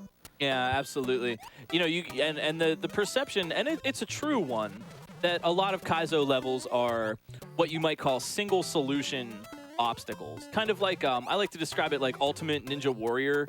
It's one thing. You climb up the ladder, then you get to the rope, and then you got to climb up the rope, and there's really no other way to get up there, right? You just do the one thing that there is to do. And that is true about Kaizo level design in general, but only in general, because inside the single solution obstacles, there are different ways to do the small, minute things about it. You could maybe throw the shell a little earlier, throw the shell a little later, do a big jump, do a low jump. So while like the basic thing that you're doing is the same for all the obstacles and there is like one solution, the minuet, as it were, is that the word I'm looking for? The small little details can change, and that's where a lot of style can come in. And so you're seeing kind of different approaches to the same sort of thing from Gadian and Jabam right now, as they kind of use strats and use motions that fit with how they play the game. And that's a lot of the sort of divergent style. Like Gadian, for example, trying to go for the cheese, Jabam going for the shell. Like they know that's what fits for them. I'm interested to see who's going to get this, because the big hang up right now is right after that shell jump, getting down to the Goombas and then bouncing over that line of Goombas. Jabam with a good run there. Minutia, yes, thank you. That's the word I was looking for. Thank you, chat. The third one's brutal. That third Goomba. So, Yeah. good question from chat for those who play Kaizo levels. How do these runners kind of keep their wits about them, if you will? How do they have the persistence to get through these levels? And I think this is a runner by runner basis if one of y'all wants to tackle that. Or even Glitchcat, you run Kaizo as well. Yeah. Let's if Jabam or Gladiator Jabam or Gladiator want to answer first. One of those. Gladium. I like it. Yeah, I mean, for me, it doesn't really take a whole lot of persistence, because I just find this fun. Right. To figure out how to beat it. I mean, eventually it can get frustrating if you get stuck at a part for a long period of time. But I just find it really rewarding. It's really fun to beat a level. So There's also a euphoric high you get when you finish something that you've really put a lot of time into. I guess the only thing I would echo Yeah, that go ahead. same. Oh, I was just gonna say, you kind of, and I know it's kind of silly to think about, and it might seem strange because it looks so difficult and brutal, and like, yeah, if you're not into that kind of thing, yeah, that would be really rough. But the more you get into it, and the more you kind of refine your skills a little bit, it's not all just, oh my gosh, this is so brutal. There goes Jabam over the Goombas and getting, bitch, with one final trick up his sleeve there. The cannonball coming out of the pipe and luring Jabam into that exact spot. Jeez, Mitch, oh man. But you get it gets kind of meditative, right? And I know this is maybe a silly example, but what do the monks do? They sweep the floor over and over again. They make the sand smooth, the Zen garden. And it's the idea of just doing this repetitious task, but a little bit better every time, a little bit better, a little bit smoother, until you get into this state where it's not as hard as it looks, because you're so involved in the little details and stuff, and you just gotta get into this flow state. And, it might look real brutal, but, these players are kind of developing a flow, developing muscle memory, and developing that knowledge of the level, and that's what's really fun. It can, it can be super fun. You get to feel like, and I've said this before, you get to feel like Tony Hawk on the super ramp, doing all the tricks, getting shot by the cannonballs again, just like how Tony Hawk does. Yeah, just like Tony Hawk. But there's a certain awesome feeling that comes with, really intense mastery of really tricky stuff like this, and having that precision. Developing it is an act of patience and practice, but once you get to let it out and let it run a little bit, it feels so cool, I guess my question for all three of you is, and this could be on someone else's mind in the chat as well, where do you find the patience to do something like this day in and day out? And that can apply to speedrunning as well, right? Because the reset process is the same as well. I found it in the cushions in my couch. But, Yeah, that's where I usually lose mine. That's where you. I feel like I kind of know what I'm getting into when you're going into it. So, I mean, some days I can't really do speedrunning, and I just don't have the patience for it. So, you kind of have to, I guess, and for me, I kind of have to just know when I'm good today. I would like to do this. Filled my quota. Yeah. I think I would say for me, you know, I mean, I've played a lot of Kaizo stuff. Jabamo though on the run, not with the Goombas, but you know, I've played a lot of Kaizo stuff, SMB3, SMB2, SMW. You know, and something that always, and again, I know this kind of sounds silly and just like, oh yeah, that's real obvious, but it's kind of difficult to explain in a better way for me is, you know, a phrase always comes back to me in games and in life and things, just be here now. And I always try to tell myself that if I'm frustrated or whatever, you know, if it's not this level that's kicking my butt, it's just going to be some other level, you know, and once I beat this one, there's an infinite amount of tough levels waiting to challenge and frustrate me. And so I just try to be here now. I'm right here doing this one jump, I'm in this obstacle, and I'm about to maybe learn how to get through the next one, and that's all there is. And I try to just let go of everything else. You know, my PB on this run is, you know, this low, and maybe it could go lower, but I'm just trying to be here now, you know? And jab him, oh, being somewhere good, avoiding those cannonballs. Oh, geez, now what? Wait, what? Ah! You got me, Mitch. Ah, now that was a trick. That's a good troll. That's a good troll. Yeah, because it looked like you wanted to go into the horizontal pipe there, but it was blocked by the munchers. So what do? You go into the lower one. Nice job. Well done, Jab'em. That was a fun level. That was fun. It was difficult, though. That was more difficult, definitely, than the last ones.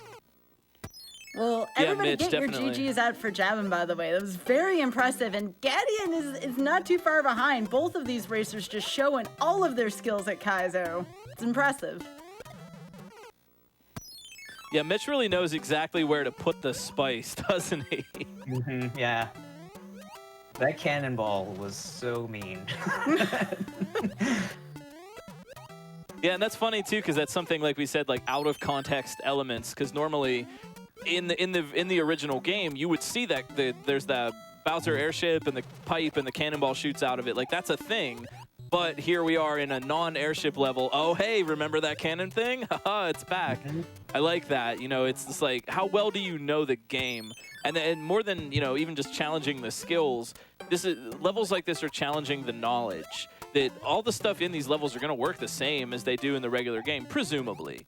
But do you know how it works? You know, just like Jab'em in that other level, knowing how the fire piranhas are going to shoot, where the angles are, they already know that. So using it out of context becomes the skill.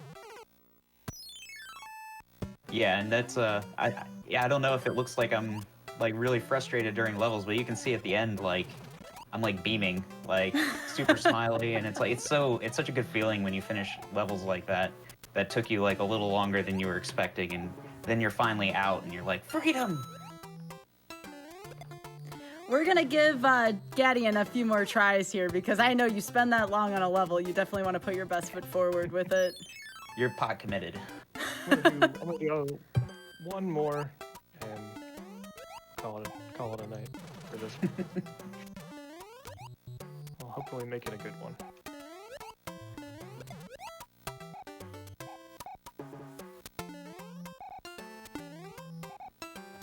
I'm just letting you focus. Yep, big same. Hydrating. Yes, please. Everybody, take this opportunity to hydrate. If you have not already, this is your reminder from me. I usually give this a few times an episode, so please take that opportunity. Yeah, Alright, there's one thing I want to cheese point out is about making that, it harder. about Gadian's cheese strat there. By waiting a little bit of extra time to activate the Kaizo block, the Goombas that you were going to land on were moving a little bit, so you had to go a little bit faster in the section. Yeah, I think I'm making it a little harder for myself by doing that cheese strat. Mitch says tell him to do a back shell jump. A bell jump, as it's more commonly called. Mitch. And again, I do want to give a big shout out again to Mitch Flower Power for these levels in particular, and for the levels we saw earlier tonight. That would be by Kangaroos Are Cool. So thanks to both of you for these lovely levels. Are we all ready to get started with level 2? Do you need a breather for a second here? I know these are really intense levels. Up to you, Gadian. I got a little bit of a break. No, I'm ready to go. All right, let's go. All right. I'll count it down this time. Ready? Yep. All right, 3, 2, 1, go. Right, water level. Very cool. Got some water and some platforms. Yep, the brown platform floating there. Oh, this is going to be a fun one. This looks like some platforming. Very cool. Gadian and Jabum both making progress. Watching out. Oh, yeah, nice. Watching out for the bullet bill. Gadian now with the shell. Oh, the P-switch. Okay. Oh, our favorite. Oh, it's our favorite friend. It's Boss Bass. Boss Bass is here. Oh, and Jabum and Gadian both getting through. Oh, geez. This might be a quick one. Both of these racers making a lot of progress right away. No item abuse tricks here. That's what we would call something like a shell jump or a P-switch jump. No item abuse in this level yet, but a lot of really good platforming. And I don't know, you know, everyone gets down. Boss Bass is a tough enemy, a tough obstacle, but I like Boss Bass. I do. They're just fun. Look, they're just swimming around, you know, having a good day, chasing you, eating Mario, you know, just stuff that Boss Basses like to do. Waiting for the P-switch timer to run out, surviving in that section just a little bit. Gadian making some moves. This is a read, and Gadian getting a little bit of knowledge, a little bit. So I believe, you can correct me if I'm wrong, the one that has like the little baby swimming in and out of its mouth, I think that is Bertha, and Boss Bass is the one. I always describe Boss Bass as like a portable hole that can kill you at any point. So I think that one is a Bertha. I think you're correct. I was incorrect about that. Oh no, Jabum, don't go into that pit. I didn't know. Well, now you do. But they are both the same sprite, just one of them has the baby and the other one swims around really fast. But the same sprite is used for both of them, so they're like part of the same family, if you will. Sure.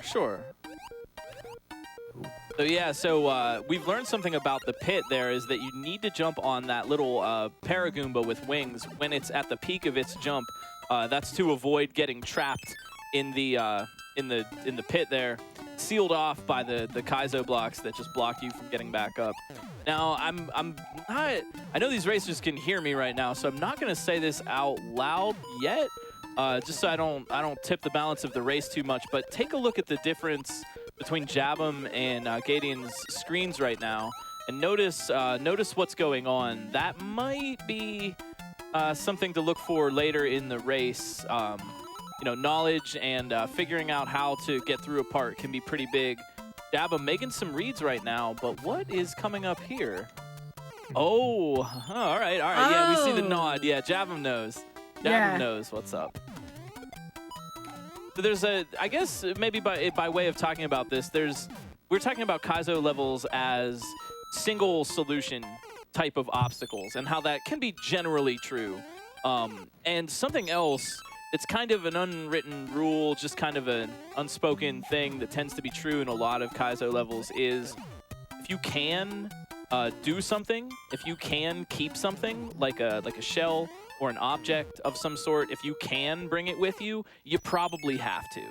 And that tends to be true across the board. Sometimes not, but makers aren't going to, in general, like allow you to keep a shell that might be used to cheese something later. Generally, with the Kaizo obstacles, there's a kind of a tight control over the player's power and abilities.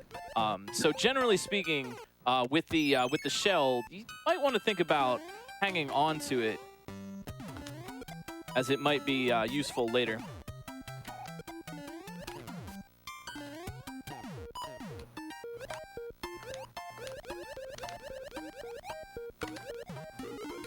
Now it looks like both racers have kind of got the idea. Yeah, there's a mushroom in that block. What's interesting about Mario 3 blocks, you can, if it's a block that contains a power-up like that and you have a P-switch active and it looks like a coin, you can just hit the coin and it just works like the same old block that it always was.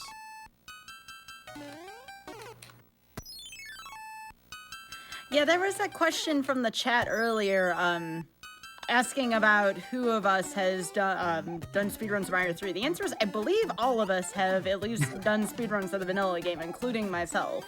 I know Glitch Cat, Gadian, and Jabum all have more experience in the mod and Kaizo department, but we all have pretty decently in-depth knowledge of Mario 3 and the various mechanics behind it, so in case anyone was wondering about that.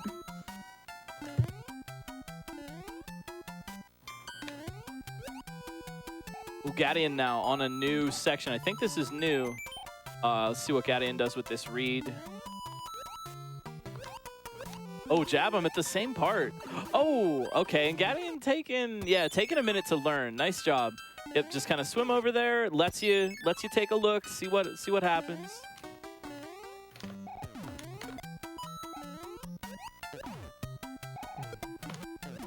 Yes. Oh.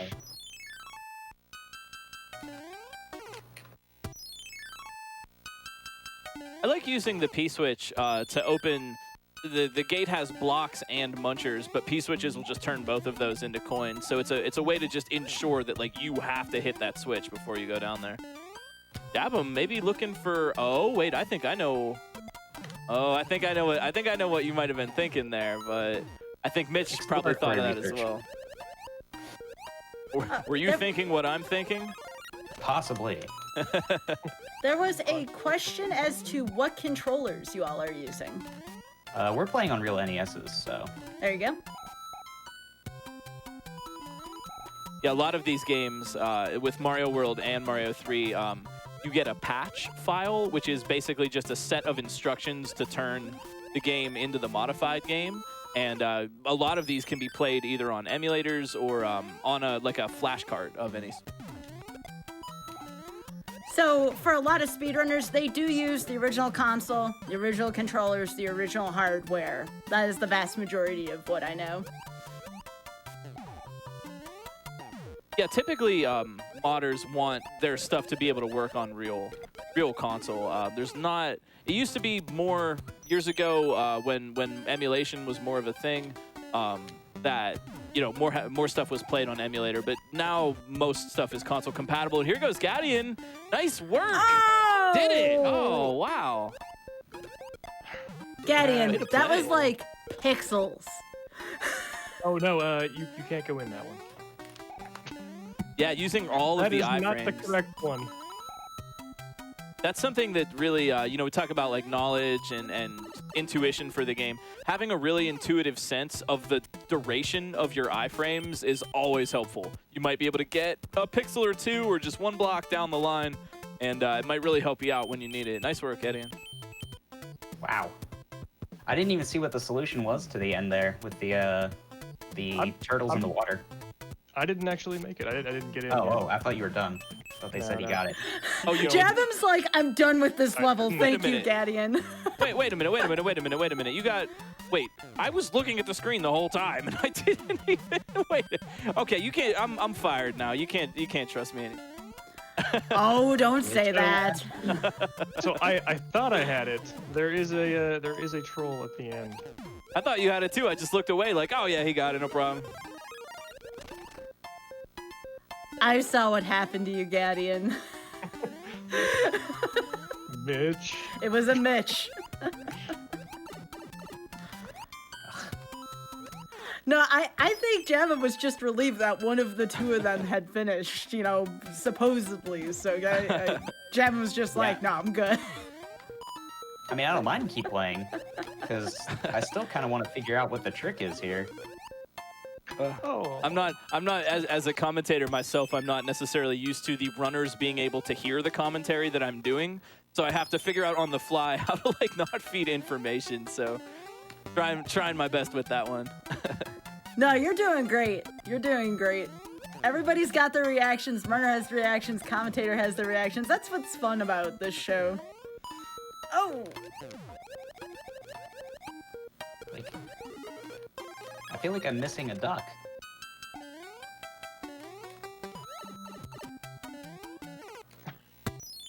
Like we talked about before, Mitch really knows where to put the spice in these levels, and skepticism is always a good trait to have when you're playing Kaizo levels, because they're trying to trick you and trying to maybe lead you astray a little bit, or put some coins to indicate, hey, you definitely want to go down here. Haha, no you don't.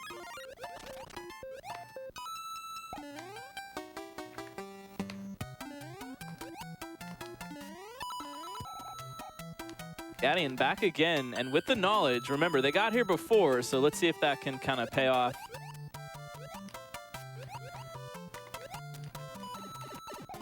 I definitely hear those inputs on the controllers from here. Oh well, it looks like Gadian didn't win and didn't beat the level. I just say the opposite now, right? Nice work, very nice work.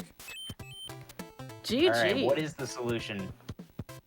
So you got to the ducks, right? You let both of them fall off, jump off the last one, and then swim under the final one, so you can jump off of it, and then damage boost to the pipe. Oh, so swim under. And oops, it may not be the pipe that you think it is. That's why I actually would have gotten that if I had two cards. I didn't get through the first time because it is not the horizontal pipe. As it wasn't in the last one either. It's never the horizontal pipe. Always have to have the standard Super Mario 3 end boss, the vertical pipe. Oh crap! All right, that's it. You don't want to take another try at that? All right, one more. One more. Uno mas. Jeb, I'm being a good sport here. This is one of those ones that if I was alone, I would be like, one more for like 1,000 in a row. Oh, until I got it.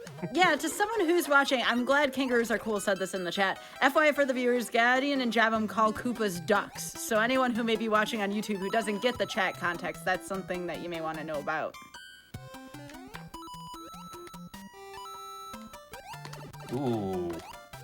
Got so used to that, didn't even realize that they wouldn't know what we were talking about. Nice All try, right, Javum. I said one more, but I was gonna get there. I was so close. All right, the final level in Mitch's contribution. Are you both ready? I'm pretty ready. I'm ready. All right, let's do. All right, 3, 2, 1, go. So castle, right? Castle. All right. Glitchcat calling the shot from the last one, and I picked up on Glitchcat's cue on this one. It is indeed the fortress/castle palette. Cool. Yep, I love these, and lots of tricks going on here. Now we've seen, and this is kind of cool. The racers have already dealt with. What? Okay, not that. Oh the racers have not dealt with that yet, but the upward moving platform right at the start. And keep in mind, like I said, these are Mitch levels, so Mitch is just, using all of his knowledge and depth of knowledge of the game for this one. Oof. So if you had that's never happened before on your GDQ Hotfix bingo card, please be sure to check that off. I've never seen that before either, honestly. Oh, clipped. Yeah, this is so that's a thing with a lot of Mario modding. In some mod communities, the chocolate and vanilla mean different things. Chocolate just means modded, and vanilla means the original game. But in Mario modding, we tend to use vanilla to mean made out of elements of the original game, and chocolate to mean added elements that were not present in the original game, because so many Mario mods get created out of the original elements that it's kind of necessary to differentiate it that way. That obstacle is chocolate. That was not in Super Mario Bros. 3 and is being presented here as a new challenge to the players. And that's, again, something else that's very interesting about these levels is that you really don't know. You might have to deal with something that you've never seen before, or use your knowledge of the game to learn about something that is acting in a new or strange way. The note block doesn't seem to behave the same way every time, which is interesting. And note blocks in this game can be kind of awkward. They're fun, but it's tough to get a good boost off of them, at least in my experience. You have to kind of time your bounce a little bit. And then Jabum not wanting to hit that one on the floor because it'll bounce them right up into the spikes. And yeah, seeing what to do next here. So this is a fresh move for Jabum, and maybe they can get it on their first try. That would be pretty clutch for the race. What? Oh, not bad though. Not a bad try. Getting up on, but not getting the boost. That can be tricky because in general, and there's a lot of subtlety to it, but in general, I'm sure we all kind of know how this works already, but for those that don't, when you bounce on an enemy in Mario, if you're holding the jump, you get like a larger boost up and you get to do a big high jump. And if you're not holding the jump, you just kind of bop and go very low and don't get the boost. Using that to good effect here to get up to some higher places. I assume everybody kind of gets that that's how it works in Mario, but for those that don't.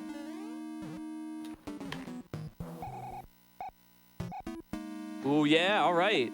Gadian getting to that same section as well. Yeah, you see the smile, making some progress. And this is where it comes back to consistency. They know they need to get to that cannon part, but yeah, how quickly can they do it? Gadian, though, right back on the next try.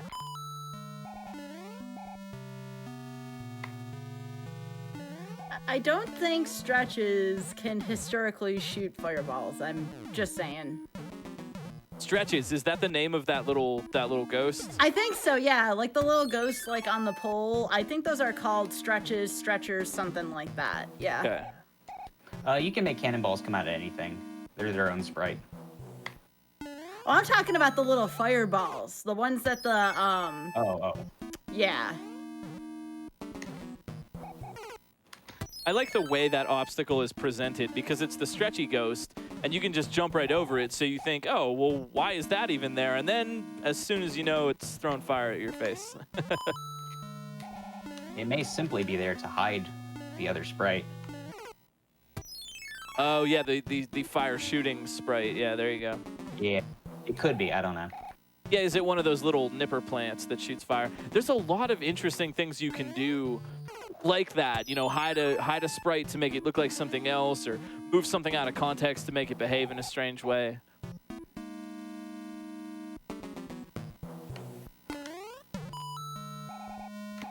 Oh, that's what I was thinking of, Glitch Cat. You know the fire nipper at the end of 5... I'm trying to remember now. Not 5-3. Wasn't that a world in World 7? 7-8, I think? The thing that spews the little fireballs? Yeah, that's what's ingrained into those stretches. Yeah. Oh, nice. So Gadian, oh, yeah, on a little bit of progress. But that cannonball is just kind of shooting out of thin air there. It's just a spawner. It spawns right from there. But that the spawners shoot on a timer like we've talked about. So got to watch that cycle as Gadian is getting through that section. And this is, again, where like we talked about intuitive knowledge of how long your iframes are going to last.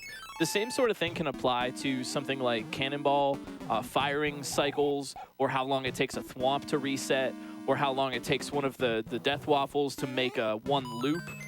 You know, that behaves the same way every time. All the cannons are on the same cycle, unless they've been modified somehow. But, you know, having an intuitive knowledge of, like, this is about how long that cannon cycle is going to last can be really helpful. Again, you know, that intuition that the players are using to get through.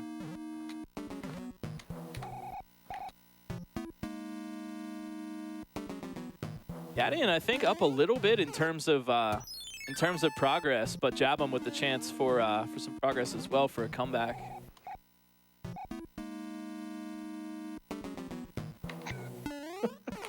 Oh, again. Yeah, needed that there. Gadian needed to not do that. Yep. I wonder, and I don't know. I'm seeing these levels for my first time right now as well. But I wonder if we're gonna see a boss at the end. MFP does like the Boom Boom bosses. Knows a lot of tricks and stuff to do with them. And you can do some cool stuff with Boom Booms in Mario 3 modding for sure. So I got my fingers crossed to say that. I don't know though. I don't know for sure. I believe I've seen in mods before double Boom Booms existing. I remember that being a thing somewhere, and I can't remember where I've seen it, but I think it's a thing that could happen. Also, I've seen Mitch use Bowser as well, so Bowser could also be a thing. You can use double Boom Booms, but the first money bag you pick up ends the level unless you've done some ASM. Gotcha.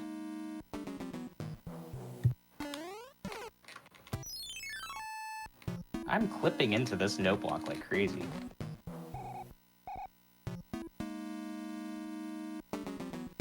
That's something that happens a little bit more in Mario 3, I would say. Mario World does have some clipping like that, but Mario 3 really likes to send you, if you contact a corner, right with your feet, you can kind of shove your feet into a solid surface like a note block or something. Well, right, Gadian though. I'm not landing. Oh, nice jump! Wow. Okay, Gadian on a sight read right now. Oh, here it is. Oh, look out, Gadian. Oh my, such a good play. Wow. Gadian, you knew where that orb was gonna fall, huh? Yup. You knew what to do to get right on the edge like that. Well played. That's the knowledge that I'm talking about. Gadian knows how that works. Gadian's done something like that before. Nice job using that on the first try. Well played. Thank you. Yep, I'm done. Wow. Nice. I can't get the timing on these cannonballs correct. Like one way is too early and one way is too late between It's 3 tough. bounces and 4. I did one hop without jumping, and then jumped, and I seemed to land on it. Do a quick cycle, I guess. Yeah, I was trying 3 and 4, and neither one seemed to work. Consistently, anyways. Each one worked once. Ooh. You know what's weird about this, Gadian? Mm-hmm. You know what the score is now, right? We're We tied. literally Oh, just yeah. tied.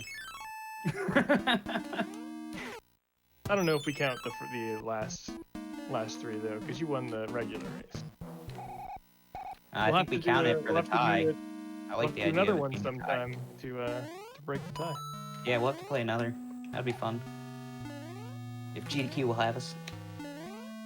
I've had a ton of fun with y'all, and I would love to see another race just full of this. And again, that's why I like saying randomizers and randomizer adjacent content, so we can have content like this still here on RNG. It's a refreshing change sometimes. You know, we have the traditional randomizers, which we will have on our next episode of RNG. I believe we're going to be doing LADX randomizer, but sometimes it's nice to just do a level race like this. It's pretty sweet. Yeah, this Tried kind your of thing. method, Gadian. Oh, I was just gonna say that this type of sight reading challenges the same sort of skills as something that would have like random content would, like a randomizer, because you're using, again, it's just that out of context ability. Like, you know how the game is played. What if the game were different? Could you still use your fundamentals to get through?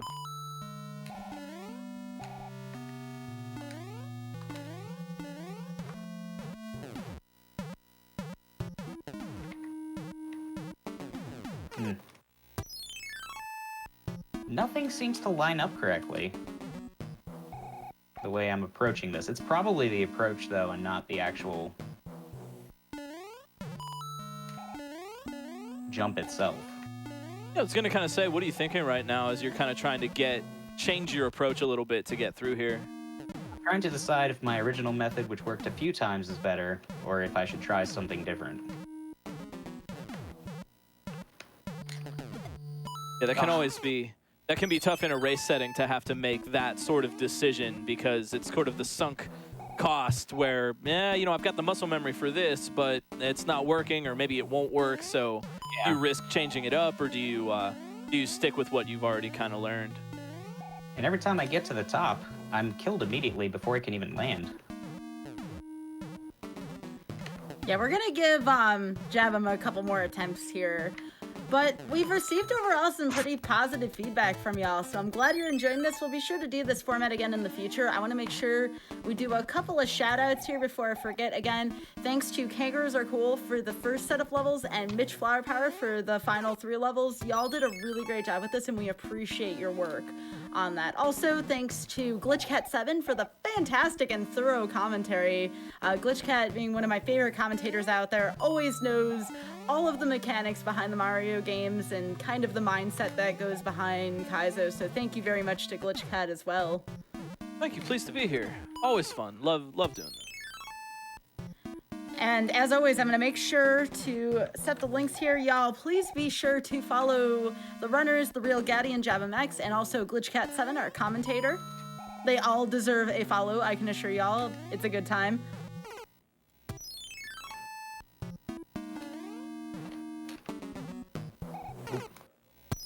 But I want to give Javim one more good try here. One more great try.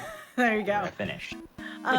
Gadian, feel free to plug yourself again while we're waiting for Javum's final great try. Sounds good. Yeah, I'm the real Gadian on Twitch.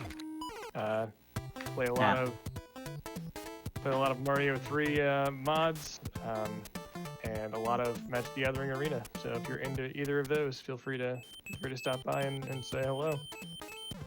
I've been really into speedruns on Super Calm Bros 3 lately. That's been my game of choice.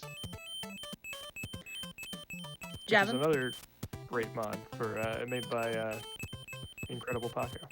Yeah, I'm JavumX on Twitch, and I mostly play, for when I'm speedrunning a Kaizo game, I've actually been doing mini Kaizo Bros mostly, which is MFB's other hack. So I've been doing that a bunch, and I do a lot of creating mods for SMB3 as well. So that's something else I stream a lot of. And GlitchCat? Oh, I'm GlitchCat. I stream on twitch.tv/glitchcat7. I play a lot of Super Mario World mods. I'm a staff principal organizer for the channel ROM Hack Races. We have sight reading Super Mario World races every Saturday night, and we have special events and marathons and stuff. I'm on Twitter, YouTube, Instagram, Twitch, Discord, and you can check out glitchcat7.com for all things me. All right, we're still. I'm gonna give you one more great try here, Javum. You just let me know. Oh, you don't have to. You don't have to. I was just doing it. Well, I don't want to cut off your gameplay. You know, I'm not rude. Still having trouble with the cannonball? I'm having trouble with the landing after the cannonball. Because as soon as I land, I jump frame perfect basically, and it still kills me.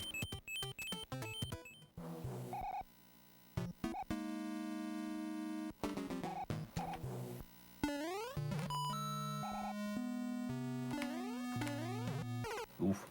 You can go. It's okay. All right. So a couple of things.